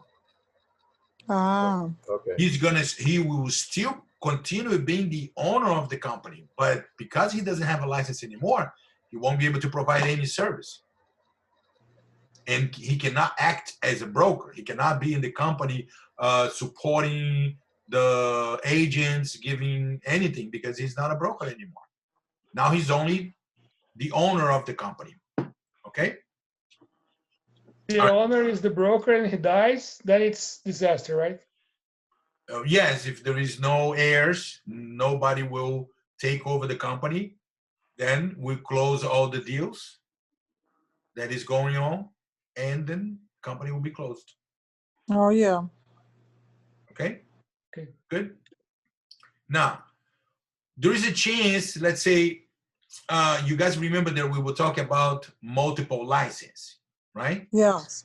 Now, let's say that Rafael is the owner of the company and his broker retired. He doesn't have any broker, so he comes to me and says, Arlindo, I want you to be the broker. And I say, you know what, Rafael, I have too many things in my plate. I don't want to be the broker of your company because I already have too many things in my plate.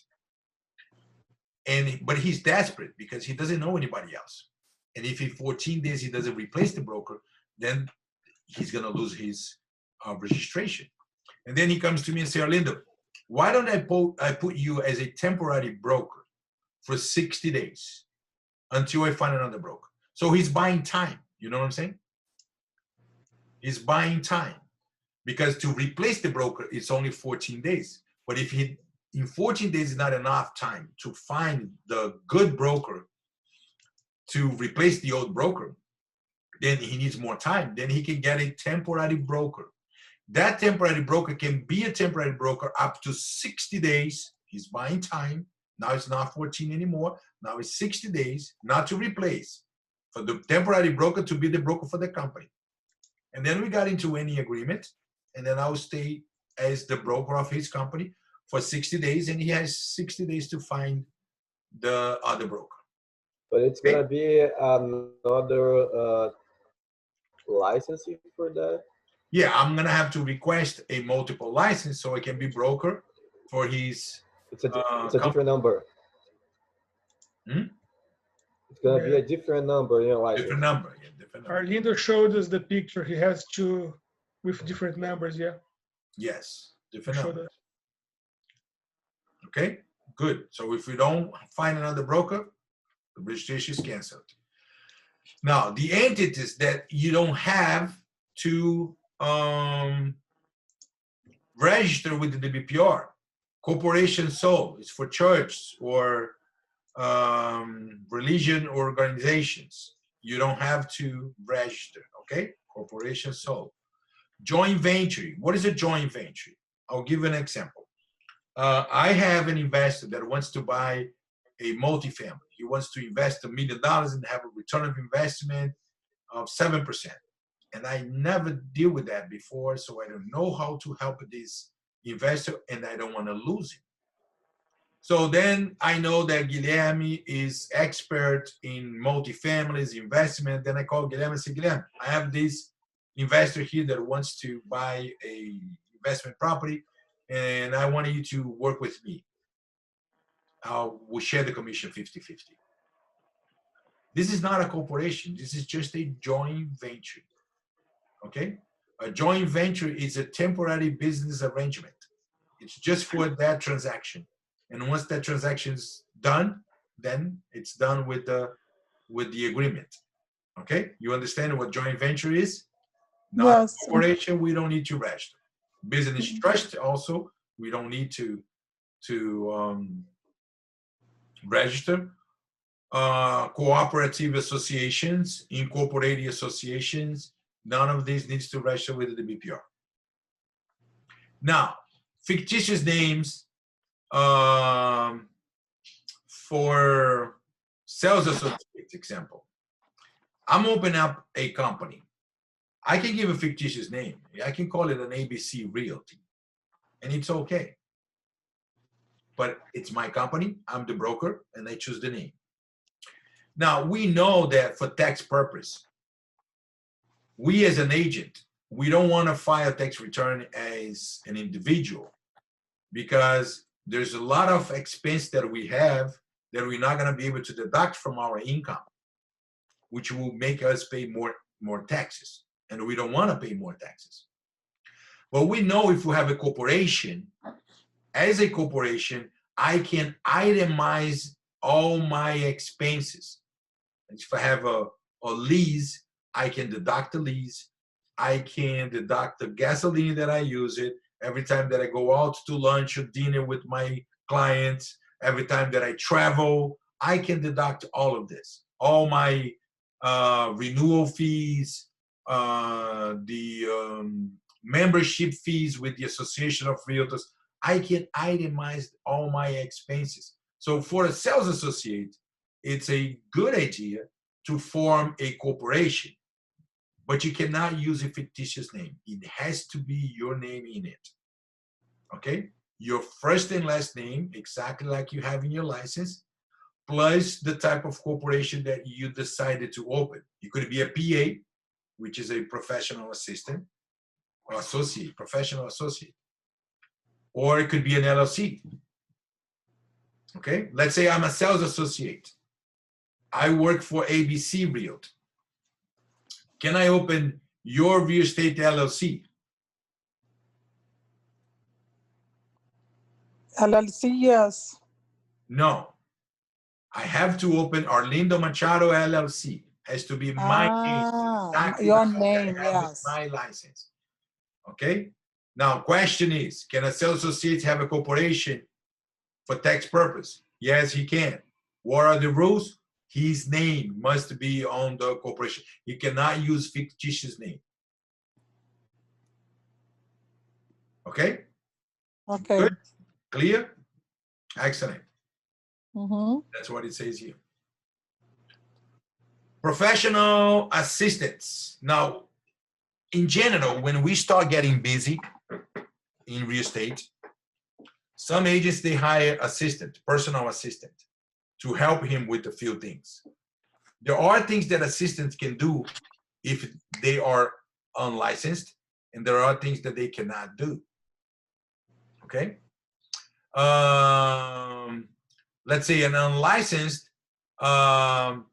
may not perform duties requiring a license. What type of duty that require a license that an assistant can do?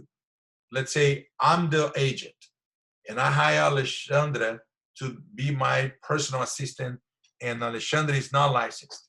And I'm busy today, and I have a showing this afternoon. And then I tell Alexandra, go show this property. Can Alexandra go and show the property? No. No, because this is a service that must be provided by a licensed person.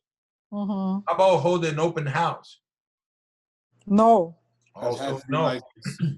I said it has to be licensed, right? It has to be licensed. Yes, she cannot hold an open house. Let's say that she's there with me, and she can be collecting information from the guests. Everybody that comes, we have a guest book. Oh, please write here your email, and then we might be able to contact you in the future. She can do that, but she cannot give any information about the property. Someone comes and say, "How old is the roof?" Even if she knows, if she's not licensed, she cannot provide that type of information. Okay? Let's say we're hungry, and then I tell her, Alexandra, stay here, and I'm gonna go grab a lunch. That's also cannot be done.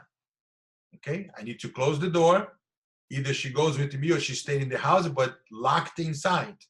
If anybody comes and see the sales associate, the real estate agent, the realtor, whatever name you want to call him, it's not here right now. Please wait 5 minutes. She's gonna come back. Okay.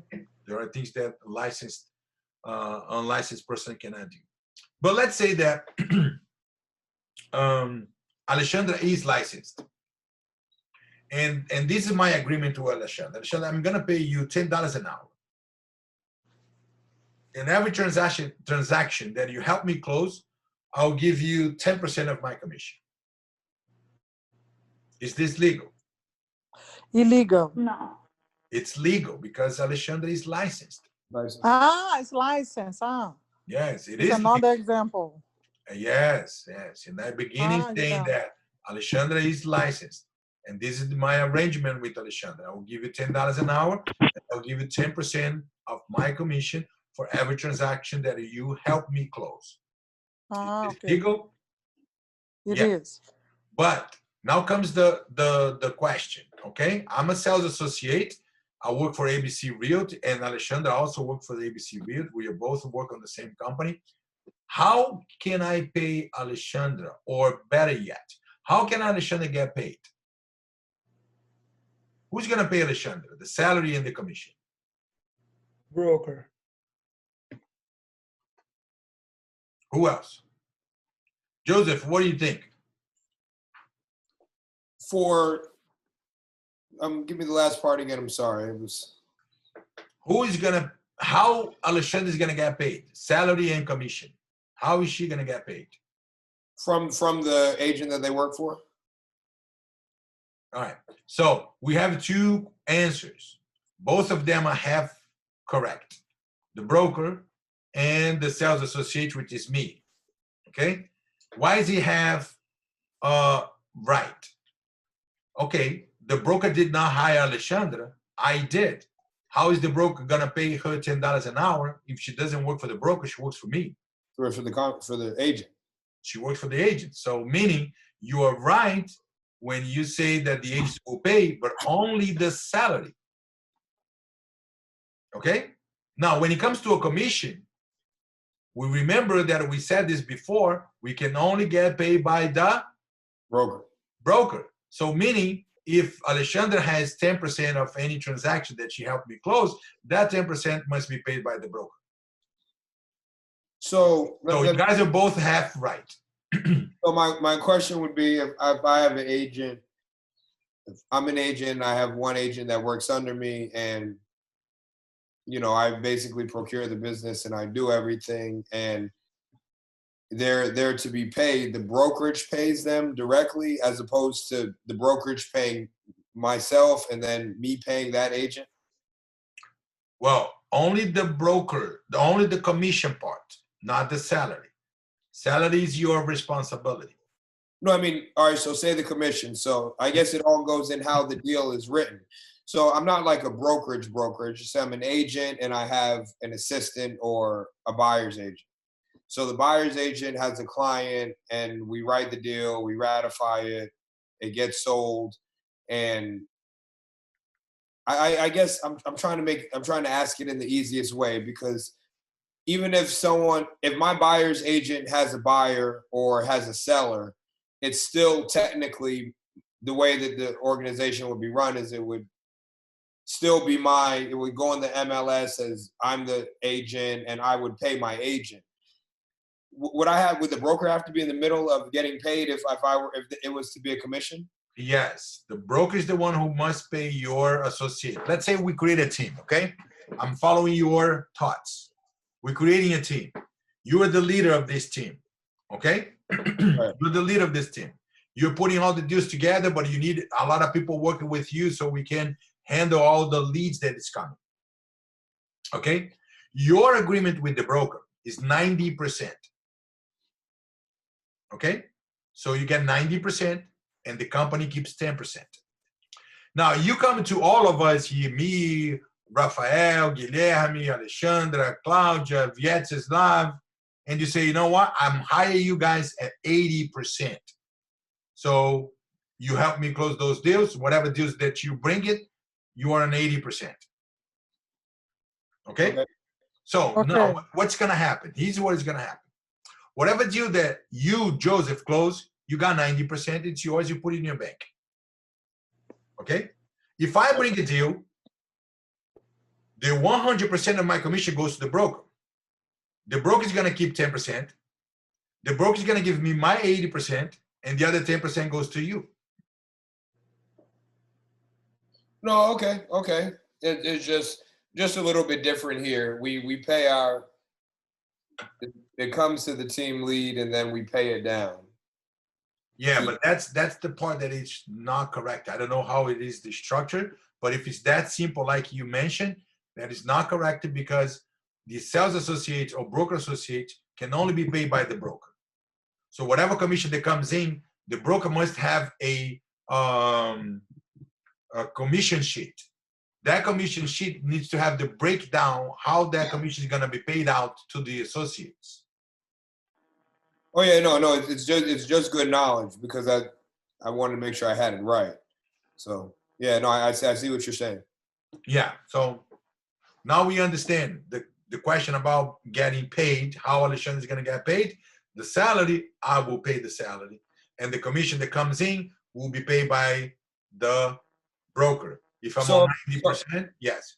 So if an agent were to be receiving a draw. Receiving a draw? What do you mean by receiving a draw? Well, you know, say it's a new agent and you hire them and you say, hey, you're going to come on, you're going to be a buyer agent on my team. You're going to get a 70 or 80% commission. And, we're going to run these leads and we're going to sell $100 million worth of real estate this summer. So before you start, we know that you don't know anybody, you're new in the company. I'm going to give you a draw of $4 grand a month, and you'll pay that back as you make commission. So who would, I think that's why I'm asking, just so I know, not so much for the test, I get it, for there. Mm-hmm. So if they're getting a draw, how would the commissions be paid? Okay. Before they close. Well, this is a particular agreement between you and the agent. You're gonna have to pay him the $4,000 a month. Okay. Now, when he closes a deal, then you need to instruct the broker how he's going to disburse the commission, and with that instruction, you will be deducting this $4,000. Ah, I see. Okay. Okay. So then the broker will add whatever commission you are making. He's gonna add another $4,000 to you, and the difference goes to him. I see. Okay. Perfect. All right. Good. Now, telephone solicitation. Why do we have this slide here? Because we know that we must be making phone calls. This is the oldest way of getting leads, but the most efficient way to get leads is by making phone calls, because you're not going to be able to be visiting people every day, especially now that we are in this pandemic. People doesn't want to get the door, right? Especially if you're not wearing your mask on the other side. Now, the most effective way to get leads are through phone call solicitation. But we know that they created the do not call listing. And there's two laws about do not call listing. There's a state law and there's federal law. And if that number is listed on both listings, you'll be found guilty on both laws. So you're going to be paying fine for the state and you're going to be paying fine for federal. That's why this is here, because what we need to do, we need to check the do not call listing before we make phone calls. Okay? Now, if I have a buyer and there is a for sale by owner, and the phone number for the for sale by owner is on the do not call listing, I can still call him if I have a buyer, but I cannot solicit for the listing. Okay? If it's on the federal, the state, it's okay. You can solicit for listing. But I must have a buyer in order to make that phone call. Okay? So that's basically what it is about the do not call listing. The Florida, the first violation will cost you $10,000, and the federal will cost you $16,000. Now, the for sale by owner is an exception. You can make the phone call if you have a buyer, and you can also solicit for the listing. But on the federal law, there is no exception, which means that if he is on both listings, you're not going to be violating the Florida law, but you will be violating the national law. Okay? Okay. Good. Alieno, Uh-huh. can you please repeat about the no list soliciting? Okay. In Florida, if you are going to call to a for sale by owner, which we call FISBO, you call him for sale by owner, and he's on the do not call list in Florida, but not on the federal, only in Florida. You can call him if you have a buyer, and you can solicit for the listing. What is soliciting? It's try to get the listing. All right? Soliciting in business means you try to sell something. Have you been in a store that says, please no soliciting? Yes. Or in any business that says that please do not soliciting? That means don't come here and try to sell your stuff. That's what do not soliciting means. You cannot solicit, ask for, or try to sell your services to try to get the listing. That's what no soliciting means. So going back to where I was explaining, if the guy is on the do not call listing in Florida and you have a buyer, you can call him and you can also solicit for the listing. But if he's on the federal, you cannot. There are two different lists, yeah? Yes, there's a state list and a federal list. Yeah, there's two. You have to check both. You have to check them both. Yes, you have to check them both. What are the exceptions? I already told you one about the feasible, provided that you have a buyer interested in the property. People that you have contact with, that you had a business relationship in the past 18 months. Okay. Let's say I sold the property to a guy a year ago, and now I wanted to call him and see if there's anything else that I can do for him in the real estate business. I can still call even if he's on the do not call listing, because we had a deal, we had a business relationship within the 18 months. Okay. And if you hold an open house and you get a guest book when everybody put their names and the phone number, during 3 months you can call them, even if they are on the do not call listing. You can still call them for 3 months. We're good? Those are the exceptions for the do not call list.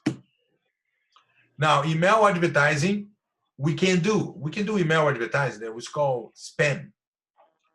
But you must include the opt out at the end of the email. Okay? It's very common that we're going to create emails and send it to people. Very common. But if you are sending email soliciting their business, you must include at the end of the email or any part of the email the opt out, so they can have an option to be removed from your database and don't receive those emails anymore. Same thing with fax. Even though nobody else uses fax, the slides are still here. It's still on the book. They might be any questions. You have to include the option to opt me out. The fax. Who was the fax? No, you see? Fax solicitation, same thing. We're done with chapter 5. Now, because chapter 5 is a very important chapter, I'm going to give you the highlights right after you guys do the quiz. Joseph, did you get a book? I did. I had the book. Oh, finally, huh? I had the book. I just had it mailed to my office, and I had to go in and get it. Oh, okay, but you get it now. Yeah. All right, so everybody, open the book. At the end of chapter 5, do the quiz, 20 questions. I'll give you 15 minutes to do the question, but I'll check you out in 10 minutes. Okay. All right.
Are we done?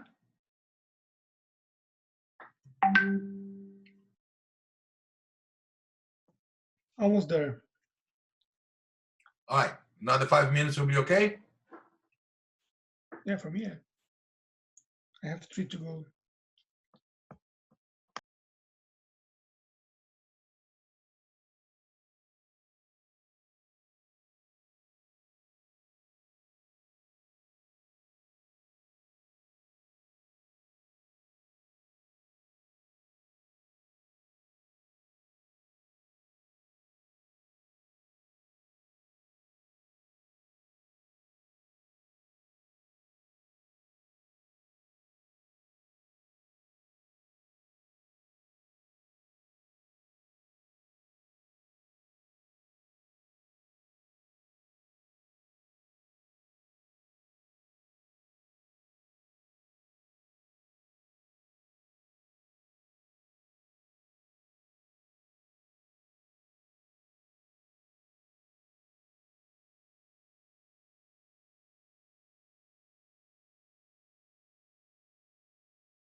I finished.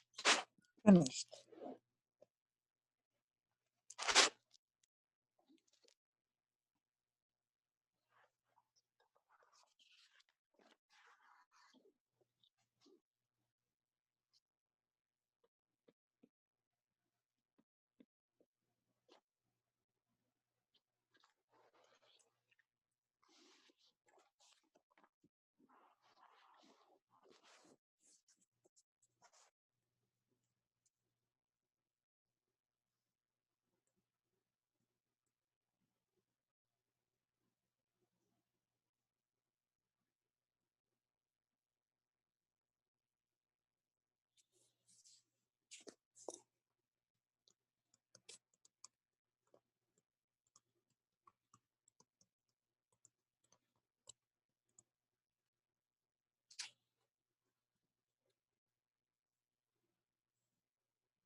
All right, great. We finish it, we're gonna do it. Yes, I finished. All right.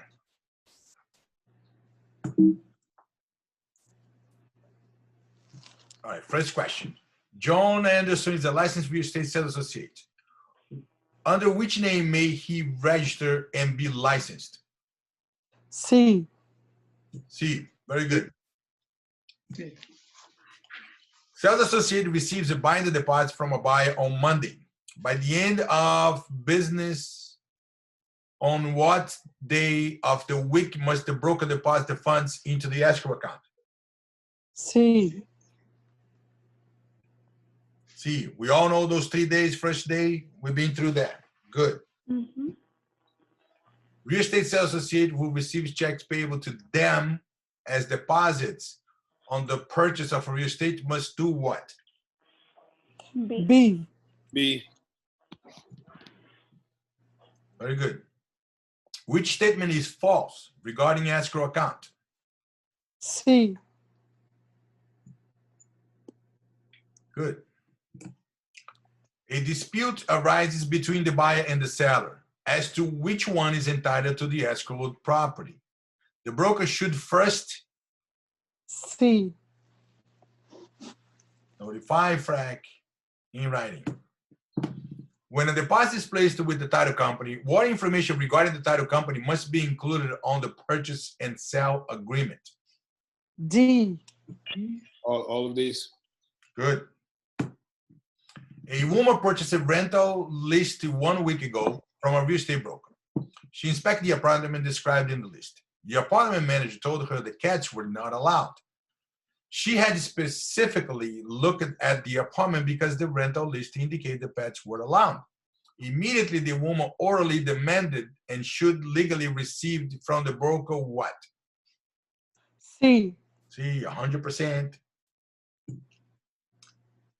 The excellence team is ordering for sale sign. The team works for Bob Sloan at Sunshine Realty. Which statement is false? Which are you in the 8? Yes.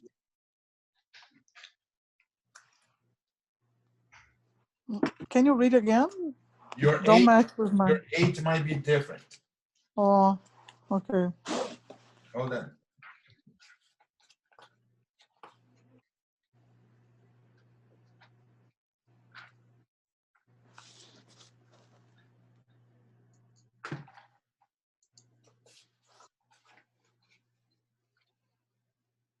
Page 1 to 2.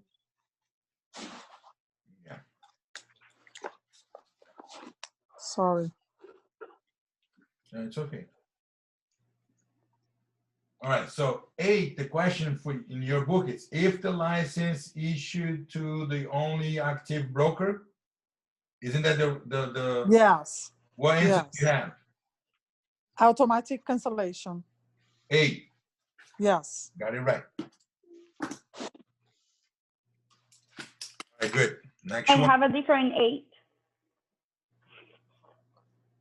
The answer is, No, what version of book do you have? 43? yes, So that's the question for 43. exactly. Yes, and the answer is B. Brokerage phone number Correct. must be included in the ad. Thank you.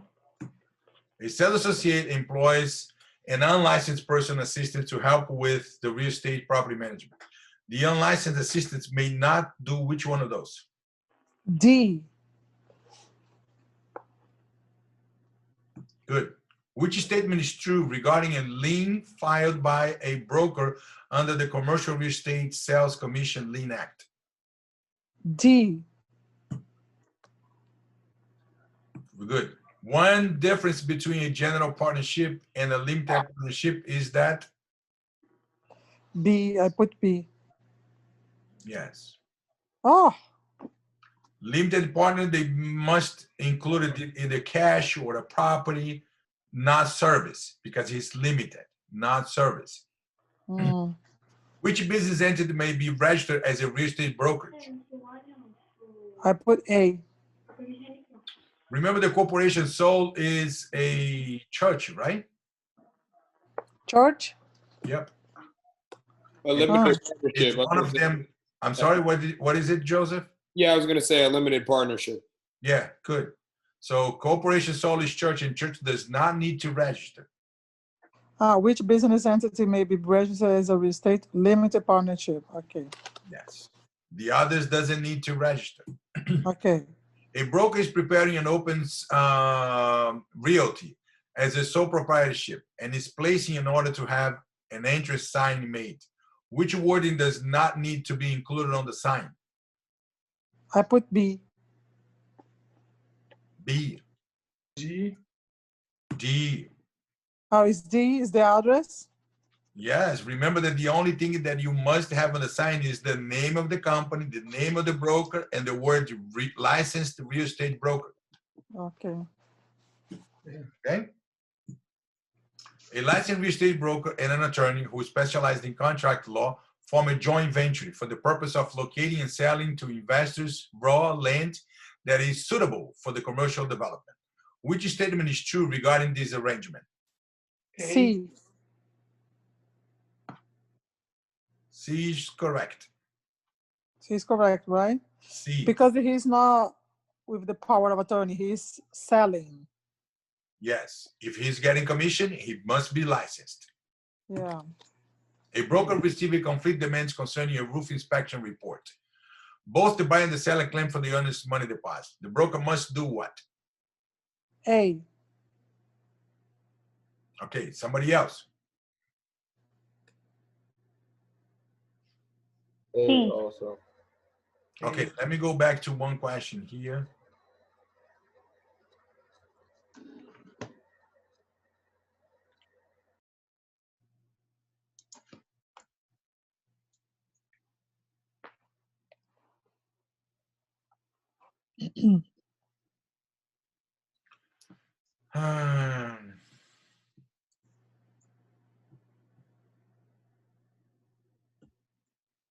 Oh, it doesn't say the time.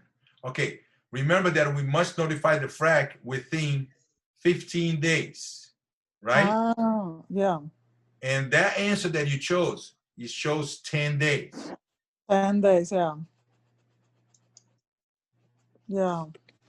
Okay, so it cannot be A. So another option, who also said something else? C. I say C. Yes, C. Okay. What is this the settlement procedures? First one is the mediation, then arbitration, and then litigation. So those are the settlement procedures. The sales commission rates applicable to the various type of property sold in Florida are determined by? I don't know. I really don't know. B. B. Yeah, there's always an agreement between the broker, the buyer, and the seller. Sometimes I don't understand the question. Yes, that's why we need to get more times to read more than one time. It says the sales commission rates, the percentage that we are going to charge, is determined by whom? And we were talking before that it has to be a free market. Everything must be negotiable. And if the commission is going to be paid either by the buyer or the seller, it will be paid to the broker. So it must be an agreement between the broker, the buyer, and the seller. Okay. Okay? Just to make it clear, I had one phone call a while ago, and the buyer was trying to purchase a property that was a REO. REO means real estate owned by the bank. Just a information about the business. There's nothing to do with your test. You don't have to remember what REO means. But REO means a real estate owned by the bank. So the property was very inexpensive. It was about $100,000. And he said he wants to put an offer on that property. And I was looking into the listing, and the listing says that the owner, which is the bank, was willing to pay 1% commission. Now, I don't like to work for less than 3%. That's my, if I don't value my time, not only time, my professionalism. It's not only the time, you know, I'm a professional in real estate. You know, I know how to handle all the transactions. If I don't value my knowledge, who is going to? Nobody. No one. Now, think about this. 1%, 100,000. If it's 1%, $10 million, well, we'll think about it, okay? But we're talking about 1% of 100,000. We're talking about $1,000. So my time and my knowledge to be used in this transaction is worth more than $1,000. So then I get an agreement with the buyer, and then I told him, Mr. Buyer, this is the deal. The seller is willing to pay only 1% commission, and I only work for 3%. The seller is not going to pay more than 1%, so I'm going to have to charge you 2%. Do you agree with that? Now, this is one thing about me, Orlando. I don't like surprises, especially bad ones. Especially, no, only bad ones. I love good surprises. And I also make good surprises. But bad surprises, I don't believe anybody likes it. I cannot pretend that I'm not going to charge him an extra 2%, and at close, he's going to look at $2,000 more for him to pay, and he's going to start arguing with me. You know, it's not going to be a good solution. So I like to be upfront with everybody that I deal with, because everything that we agree before, it doesn't hurt at the end. Oh yeah. So I told him, Mr. Buyer, that if you want to work with me, that's my deal. You're going to have to pay me 2% of the transaction. And he said, yes, I'll pay you 2%. Is that okay? Yeah, is that okay? Because it's an agreement between you three guys. Yes. The only thing is that if the buyer is going to pay me something else besides what the seller is going to pay me, then I have to disclose to the seller that the buyer is paying me 2%. Okay. That's the only rule. But it's no problem for me to charge anything from the buyer. It's no problem at all. We're good? Okay. The real estate brokerage has one active broker who resigns unexpectedly. I'm gonna have to change this. I don't like bad things in the test. Due to retirement, okay? Statement regarding the vacancy of the only active broker is false. We're looking for the false one. B. Correct. 17 question. In Florida, listings obtained and any commission paid by the buyer or the seller are? That's, I don't know. I didn't understand also the question. All right. In Florida, listing obtained and any commission paid by the buyer or the seller are legally the property of the sales associate employer. So the money that you're making is the property of the broker. Which letter is D? D, yes. It's legally the money, the listing. Remember we said before, who does the listing belongs to? Belongs to the broker. Broker. How about when you get paid? Who gets paid? The sales associate? Yeah. No, the broker. No, the broker. Yeah, the broker is the one who gets paid. Which statement is false, confirmed concerning the payment of an unearned fee or kickback? A.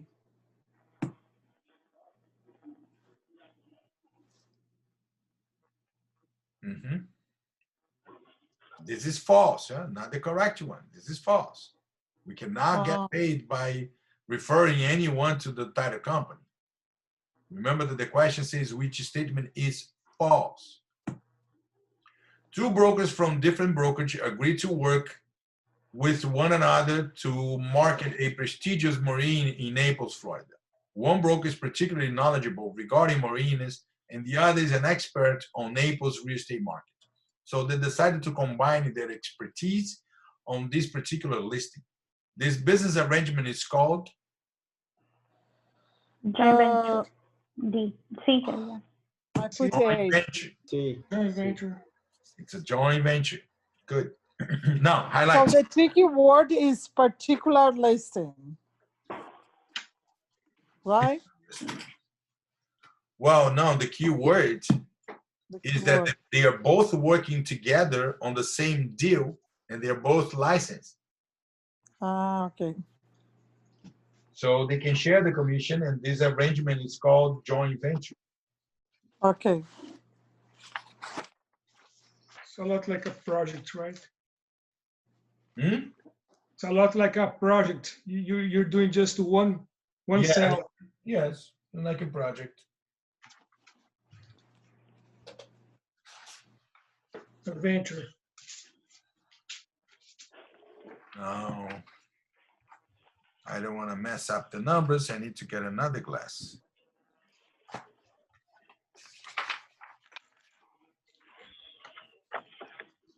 Second for me to get another glass. Are you going to do the highlights now? Right now, right now.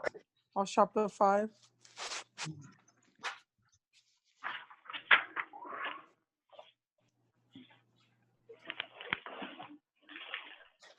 Okay, first page that we're gonna open is 88.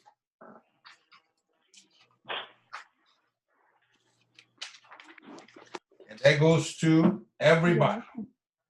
Okay, page 88. The first highlight is 10 to 12. 10 to 12. Second highlight on the same page is 36 through 43. 36 to 43. Yeah, 36 through 43. Okay. Page 90 to everybody. 7 through 15.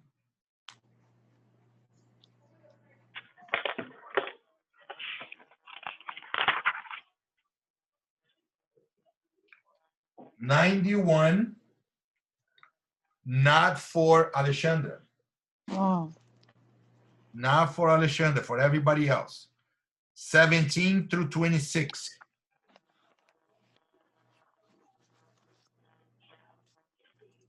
Now, only for Alexandra, okay? Still 91. 90 through 17. Which page? 91? 91. Which lines? 9 through 17.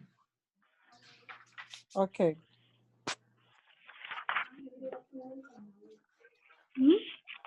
All right, page 94 to everybody but Alexandra. Do you see toward the end of the page a figure 5.4 that starts with telephone solicitation? Mm-hmm. All right, you're gonna highlight telephone solicitation and everything under Florida law. Alexandra, find the same thing on the same page, 94. But yours is more in the middle of the page. I found. Yes, good. Now page Figure 5.3. Page 97 for everybody but Alexandra. 16 through 18. 96, 97, okay, guys? 97. 16 through 18. Alexandra, 96. 96 for me. Okay. 16 through 18. Okay. Back to 97. Not for Alexandra. 24 through 28. Then 33 through 42.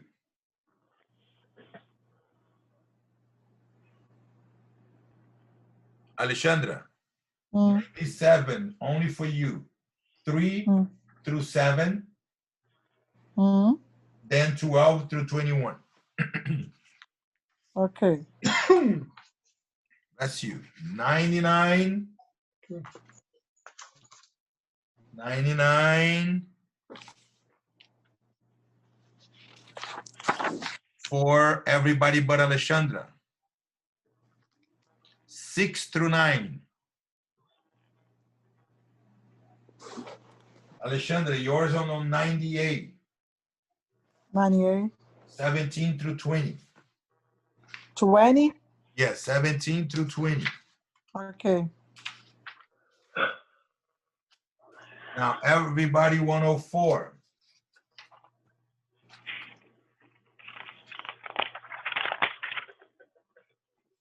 Not Alexandra.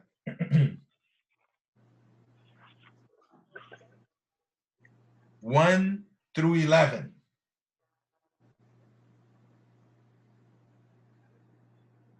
Alexandra, for you it's 103. 103. Okay. Page 103. Yes. 23 through 35. 23 to 35.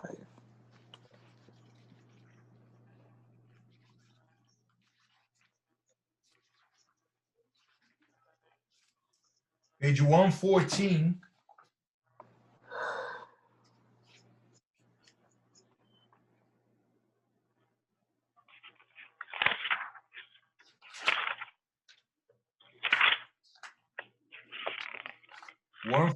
Not for Alessandra. Okay, end of line 20. When I say end of line 20, it's after the period. Start with a corporation. So it's end of 20 and 21. Alexandra. No, let me finish with that on 114. Guys, for you, not Alexandra. Same page, 114. 30 through 35.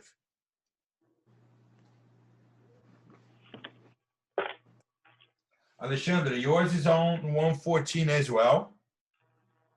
But you're gonna get on line 3, end of line 3 and 4. End of line 3 and 4. Also 13 through 18. Okay.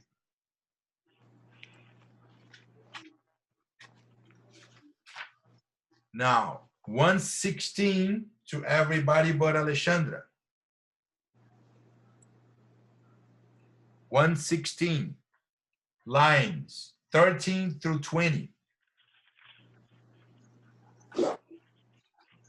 Alexandra, you are on 115.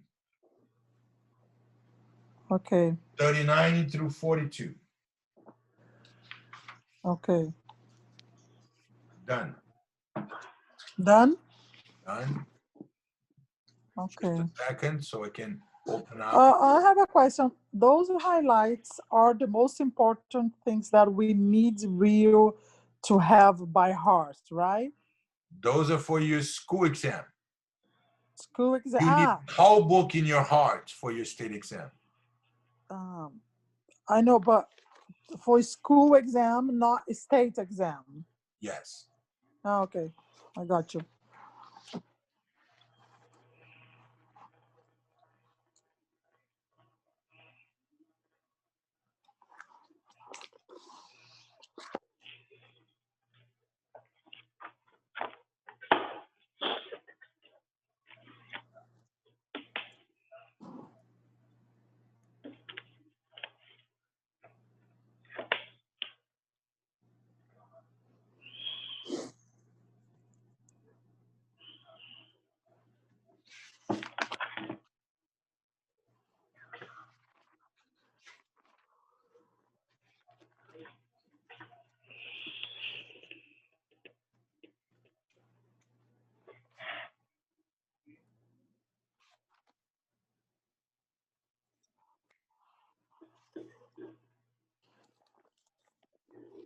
Next chapter is just 2%.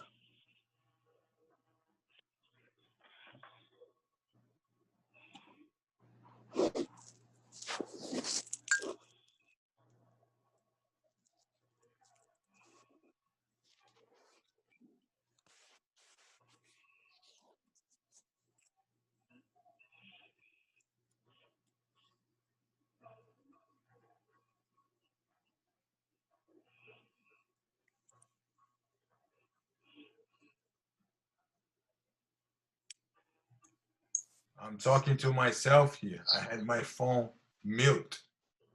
Do you see my screen? Mm-hmm. Does it say Yes. it's 6? Yes. All right, good. Now, let me tell you one thing. There are some chapters that I love to teach because we have fun. And there are some chapters that I have to teach because it's in the book. We don't have much fun. Uh-huh. Chapter 6 is one of them. No much fun. No much fun. We try to make fun of everything, but no much fun. So let's see how well we're going to go through chapter 6. Okay. Now, we saw there are some laws that we need to follow. No kickbacks, and no. You can have a violation on rental informations and false advertising, blind advertising, a bunch of all those things we can have. Now, on chapter 6, we're going to look into the violations of the license law, a few other violations, and what is the penalties for those violations, and what are the procedures that we have to follow, okay? Or the public is going to have to follow in order to file a complaint. And what happened after we file a complaint? Where is it going to go? What is the extension of this? All right, let's look into this. Now, legal terms to know. Breach of trust. So it's like you breaking a promise. Commingle is when we mix the money. Concealment is withhold information, meaning you know something and you're not disclosing. You know, you can be charged with concealment. Let me give an example, quick example about concealment.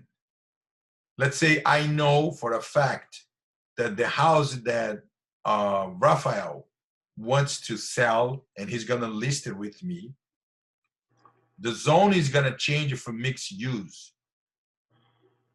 But that is going to increase the value of his property because it's going to be a multi-use. And I know that. But I don't share this information, don't disclose this information with Rafael, because if I tell him, I'm afraid that Rafael is going to tell me, Orlando, then I'm not going to list it right now. I'm going to wait for the zoning to complete the change, and then I will list for more money. And I'm greedy. I want my money now. So then I will hold that information. I'm not going to share that information with him. And if he finds out and I sell his property and he finds out that I know, he can sue me for concealment. Okay. Now, conversion is when we use clients' money, like the escrow money. And culpable negligence is failing to use care or attention to duties. Culpable negligence. Example, when we put it on a contract, that this contract will close on October 25th. If it gets on October 25th and you don't get an extension because the buyer is not ready to close. So it's your duty to get an extension for the contract and you don't. So you can charge with culpable negligence because the contract didn't close. The buyer lost his deposit and now he's coming after you. All right. Now, more legal terms. Failure to account or delivery. Failing to deliver personal property to personal entitled to it. Now, remember that one of the duties that we owe to all relationship is account for all funds. So if you don't bring that money to closing, then you can be charged with failure to account. Fraud, intentional deceit to get someone to part with something of value or a legal right. So that's a fraud. Material fact, relevant information that you are not sharing. Material fact, there's a leaking in the property. There is a termites and you're not sharing that information. Misrepresentation, untrue statement or fact. You know, you're making a statement that is not true. Moral turpitude, conduct contrary to honesty or good morals. Crimes of larceny, robbery, those are also moral turpitude. Now, what is the complaint process? When someone files a complaint, where is he going to file that complaint? We already been through this on chapter 3. I shared that information with you guys on chapter 3. Now let's see who remember that. FREC. Good, we got one answer. FREC. Could be FREC, D-R-E. It could be somebody else, someplace else. Where does the complaint going to be filed as soon as they file a complaint? FREC. FREC. Good. Anybody else has something different? DPR. No, thank you, Claudia. DBPR. And I mentioned that to you that this is one thing that we don't need to memorize. It makes completely sense. Why DBPR, Claudia? Do you know? Do you remember?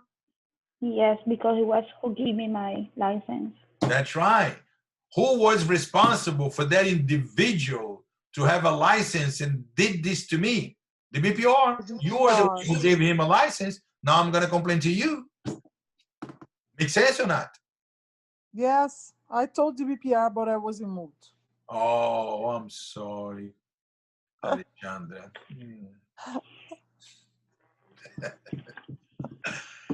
So that's how it's going to start. It's going to go to the BPR. The BPR is going to look and he's going to try to find if it's, who remember the word?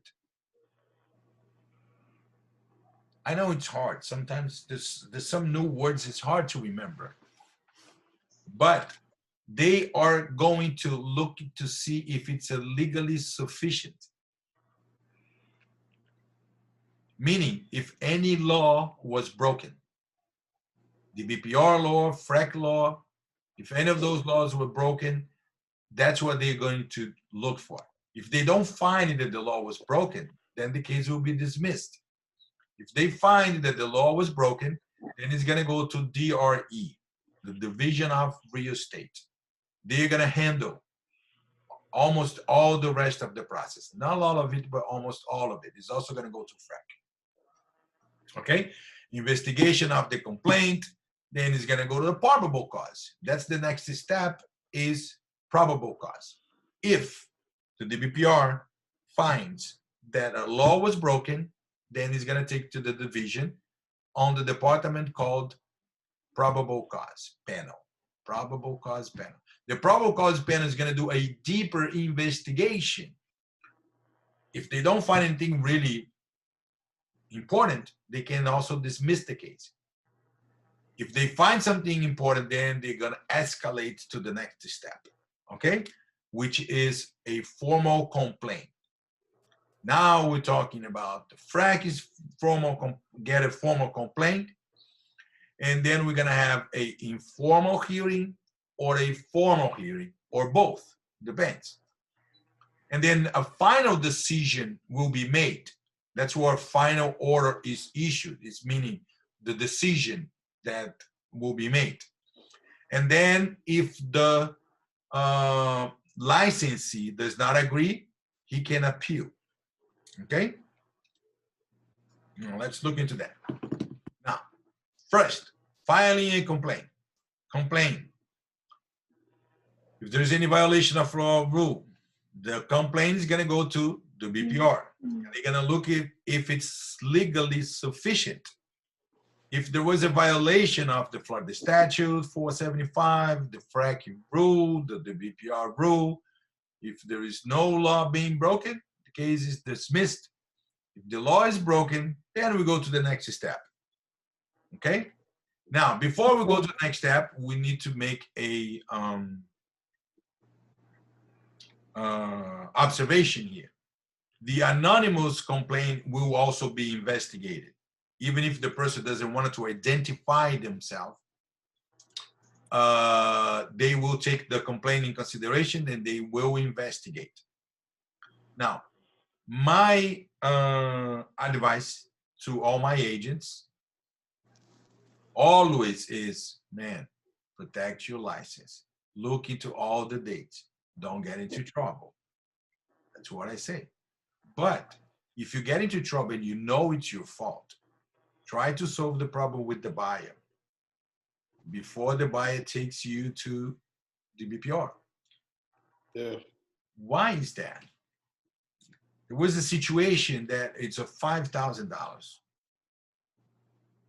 And the person did not want to, just said, well, no, buyer, it's not my fault. I'm very sorry for your loss, but it's not my fault. No, but I wanted my $5,000. No, it's not my fault. Okay, the buyer then filed a complaint with the BPR. Now he receives a big package from the BPR saying that there's a complaint on his name, on his license. Now he gets desperate because this is his business and he doesn't want to lose his license. And then he calls the buyer. Oh, Mr. Buyer, you know what? I'm very sorry. I was reviewing the paper. You know what? You're right. I'm going to give you the $5,000. Or can we get into agreement? I give you to $2,500 because anything, it's possible, right? But it has to, but it has to be done before. Now the buyer says, you know what? Okay, I'll be happy if you give me $3,000 and then we forget about it. All right, then you give the buyer $4,000. And the buyer calls them to withdraw his complaint. Do you know what's going to happen? Any guess? Withdraw this complaint? There will be no complaint anymore. There will be no process. No. They're gonna keep the investigation. Now they're going to keep the investigation. Because the complaint already did it. Yes, the complaint was made. They found that it was legally sufficient. The person called them and said, you know what? There was a mistake. I want to withdraw. Sorry. Yeah. So get into an agreement before it's too late. Okay? Good. Now we go to step 2, which is the investigation. Complainant is the person who files the complaint. The copy of complaint will be sent to the subject of investigation. Licensee will get a package, and the broker will get a package as well. The BPR conducts the first investigation to find if it's legally sufficient, and then submit the report to the probable cause. The probable cause will investigate. The complainant information obtained during the investigation is confidential. Now, when can the investigator, should I call investigator? Yes. When can the investigator express his opinion about the case? His opinion? Never. Never. Very good answer.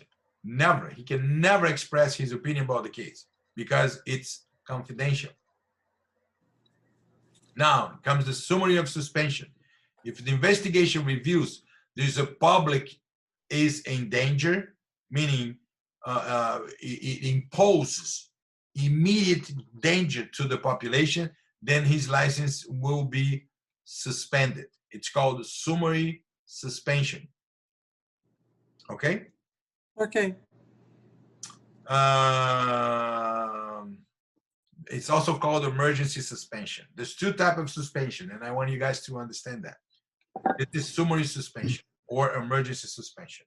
When does that happen? If the situation, it makes the BPR believe and FREC believe that this person poses danger to the population, then his license will be suspended immediately. Okay? Step 3, the case is on probable cause. Probable cause is composed by 2 FREC members and 1 current member and 1 professional member, and they form a grand jury, exactly like in any jury in court. Determination by majority vote as to whether probable cause exists or not. If they cannot agree that the probable cause exists, the case is dismissed. If they find that the probable cause exists, then goes to the next step. Okay? Now, it's a formal complaint. Now we went to the BPR. The BPR found that it was legally sufficient. Then it went to the probable cause panel, and the probable cause panel found that the law was broken, and they file a complaint, and now goes to a formal, they will issue a formal complaint. The administrative complaint sent by email, regular US mail, probable cause exists. The BPR files a formal complaint, allegations of factors are charged against the licensee, and CAP sends to his broker as well. He has 21 days to respond when he receives a complaint. Don't keep yourself silent, because it's not going to disappear. 21 days to respond. Now, election of right. Respondent is entitled to not dispute the allegation and request the informal hearing. Let's understand what informal hearing is. Well, I am trying to accept the facts. I'm not going to dispute. I'm not going to say that I'm innocent. If I'm not going to dispute, then I'm going to go to an informal hearing and hear what can be done. Okay? If he's going to dispute the allegation, then he's going to go to a formal hearing. And that's the difference between informal hearing and a formal hearing. Informal is when I'm not going to dispute. Informal is, you know what? I'm not guilty. I'm innocent. I'm going to prove it. So I'm going to dispute this. It's like the no contender. Nolo contender, no. It's different. Nolo contender is when you don't accept to be guilty or innocent. You say, you know what? I'm gonna play the fifth. All right. So not dispute the allegation and waive the rights to be heard. It's another that is the nolo contendere, plea of nolo contendere. Respondent may agree to a stipulation. Now, settlement stipulation. Licensee respond can meet with the DRE, Division of Real Estate Attorney, prior to a hearing to discuss settlement. So what are we doing here? It's how can we settle this case? No, the buyer wants $5,000. You're gonna get this. Well, how can we negotiate? Well, we're gonna try to settle this case this way before we go to the hearing. Stipulation is an agreement as to the facts of the case and the penalty reached. Stipulation must be approved by FREC. Even though they got into an agreement, FREC must approve that agreement. Voluntary relinquishment of permanent revocation. Used to avoid a disciplinary hearing. Licensee relinquishes the licensee in lieu of discipline. Then it's a permanent revocation. So he says, you know what? I'm not going to do none of this. I will let my license be revoked. And it's done. Okay? Now, step 5 is an informal hearing or a formal hearing. The first step of informal hearing, meaning you're not disputing the facts. We've been through that. License presents case to the FREC at a commission meeting. The FREC, probable cause, now doesn't exist anymore. And I don't know why they repeat that, because probable cause is on step 2, and we already step 5, meaning there's no more probable cause. FREC will decide the case and impose the penalty. Now, can FREC send anyone to jail? No. No. Good. No. Waiver hearing. If the subject of the complaint fails to timely respond to the election rights, the licensee respondent has waived the election of rights. The case proceeds and is heard by FREC in an informal hearing because he decides not to respond. Now, if it goes to a formal hearing, meaning that the licensee is disputing the case, formal hearing required if they are disputed, of course. Recommended order submitted by administrative law judge. Now, what do we recommend it that could be done in this case? This is done by the administrative judge, okay? Finding of facts, conclusion of law, recommended penalty in accordance with the FREC's range of penalties. Now, for you guys to understand, the maximum penalty, the maximum fine per violation is $5,000. That's what you need to remember, okay? Mm-hmm. What it is. What is the maximum fine per violation? $5,000. Right. Then you see a question that says this: a guy have 3 violations. What will be the maximum fine that he can get? 5,000 for each one. Yeah. What is the maximum fine that he can get? 50,000. 15,000. Yeah. Good? Because 5,000 per violation, and they might trick you. They tell you that he had 3 violations, and then you see 5,000, then you put 5,000. All right? No, it's 50,000. Yes. Now comes the final order. FREC issued the final order, final decision as to innocent or guilty. And if it's guilty, penalty. Probable cause doesn't exist anymore. And we know that because probable cause is on step 2. FREC considers law judge's report and recommended order and filed exceptions. Copy will be mailed to all parties. Now, the step 7 is that whatever final order you had on step 6, it's the final order. You don't agree. You know what? I don't agree. I'm going to appeal.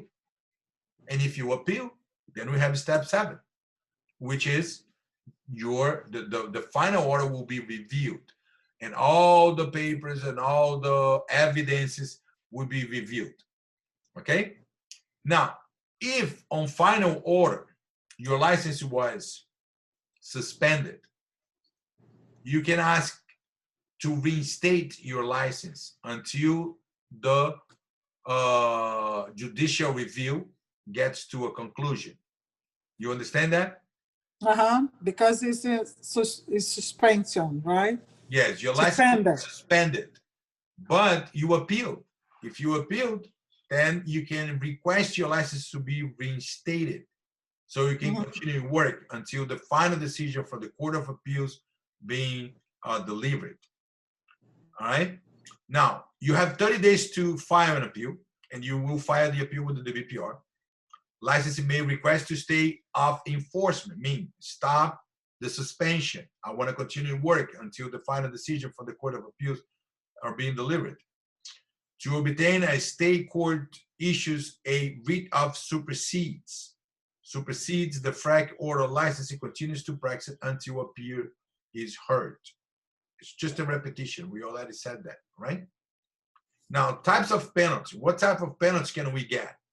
We can get a penalty from the administrative court. We saw in chapter 3. I mentioned that to you. The administrative court is dealing with the license and the licensees. You can get fines, you can get suspension, you can get revoked, you can just get, a notice of non-compliance, and that's it on the administrative law. Now, if the buyer needs compensation, then it's going to be escalated to the civil court. Civil court will determine if the buyer has right of compensation, monetary compensation. And if it's a criminal activity, then it will go to criminal court. Criminal court will decide if the person is going to go to jail or not. Okay? We saw in chapter 3, it's just a review. Again, administrative law is just about the licensee and the license. Civil court is for monetary compensation, monetary damages. And criminal is to send anyone to jail. Administrative penalty, what can they do, the administrative court? They can deny an application, right? That's what the administrative court does. They can fine, they can apply fines up to $5,000 maximum for each violation. They can do suspension up to 10 years. They can revoke your license, and they can put you on a probation. Okay? You see that everything here is about either the license or the licensee. Okay? Fine is fine with the licensee, the person. Suspension is the license. Revocation is the license. Probation is for the licensee. No one is revoked. Yeah. Look, if a license is revoked, you're out of business for good. Yeah, all the way, man. There's no way to get it back. There's only one exception. If the BPR issue your license by mistake, let's say you did your application, you made your application with the BPR, and you are right here taking your 63 hours. And the BPR made a mistake and issued a license, even before you finish the course, even before you take the state exam. And then you got an email, your license, you're so happy. Oh my gosh, this is a gift from heaven. When they find out, they will revoke their license. But in that case, it's not for good. You finish your 63 hours, you pass the school exam, you take the state exam, and they will issue you another license. We good? All right. Okay. That's the revocation without prejudice. I just told you. Without prejudice, for whoever speaks English, Portuguese, is easy. Sem prejuízo. Okay, there's no damage to you. Okay. Notice of non-compliance. Notice of non-compliance is, we can say, is the minimum penalty that can happen to a licensee. It's a notice of non-compliance. The maximum will be what? 50,000. No. I'm not talking about fine. I'm talking about the license itself. Revocation. Revocation will be the maximum, yes. In the case of first-time offense, what will be the least option? And the least will be revocation. You know, if it's your first violation, it's very rare that they're going to revoke your license for the first violation. In general, for a first violation, they will give you a notice of non-compliance. Does not result in economic or physical harm to a person. You have 15 days to correct your actions. And if you fail to comply with the notice of non-compliance, then you're going to have a citation. Citation become a fine, and the fine you must pay. Now, a citation, it's issued by the BPR for minor violation. You got 30 days to accept or reject. If you do no action, case closed, pay the fine. File written objection within 30 days. Penalty fines for the first violation for citation is from $100 to $500. Example, you use the term realtor when you're not authorized. When are you not authorized to use the term realtor? When you're not in the National Association of Realtors. National Very good. Association. When you're not a member of NAR, then you have rights to use the term realtor. Yeah. Criminal penalties. Criminal penalties are issued in court of law, criminal courts. FREC must report criminal violation to state attorney's office. If they find that there is a criminal violation, then they must inform the state attorney's office so they can continue with a new court. Third degree felony, it's what we said. It's falsifying an application. It's a case of third degree felony. Unlicensed practice of real estate, and that goes for both, for real estate sales associates and for brokers. Remember the guy that I told you that he makes everybody believe that he's a broker? Uh-huh. Meaning a third degree felony, and he can be charged. Now the fine is up to $5,000, and he can get up to 5 years in jail. Okay? Now, first degree misdemeanor, we saw, it's for violation on rental information. Violation on rental information is 111. 1, first degree misdemeanor, 1 up to $1,000 fine, 1 up to 1 year in jail. Second degree misdemeanor is for false advertising. Okay? Second degree misdemeanor is for false advertising, and the penalty is up to 60 days in jail and up to $500 fine. Okay? Okay. Self-report. Licensee must report to FREC within 30 days of being convicted or found guilty of a crime, including misdemeanor, felonies, and DUIs. Don't let them find out if you get a DUI. Notify FREC within 30 days that you got a DUI. Okay? DUI is when you drink, right? Driving. Under influence. Could be drink or drugs. Okay. Okay. Now, let's talk about the real estate recovery funds. Oh, shit. We can't talk about real estate recovery funds. It's 10:35. Yeah. The time flew so fast. Bring it on.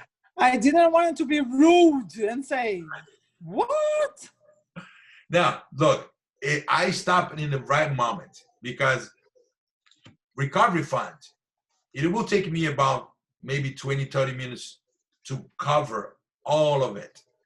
Wow. And I don't want to start it and don't finish, because when we started again on Wednesday, it's going to be Wednesday, you guys forget about what we talked today. So, question, you know, I've been very optimistic about this class. I've seen your participation. I've seen the answers. What do you think about it so far? Are you being to assimilate? Good. Good? Good. Yeah. The class helps a lot. Is it better than you expected or worse than you expected? Better than expected. All right, good. I hope you are a clever guy. Thank you. I tried to do my best. All right, guys. It was good being with you here today, especially today. And I see you again on Wednesday. If you have any questions, now or forever hold your peace, and I will end the class. Okay. Have a good night. You guys too. Have a great night. Goodbye. Bye. Yeah. Bye.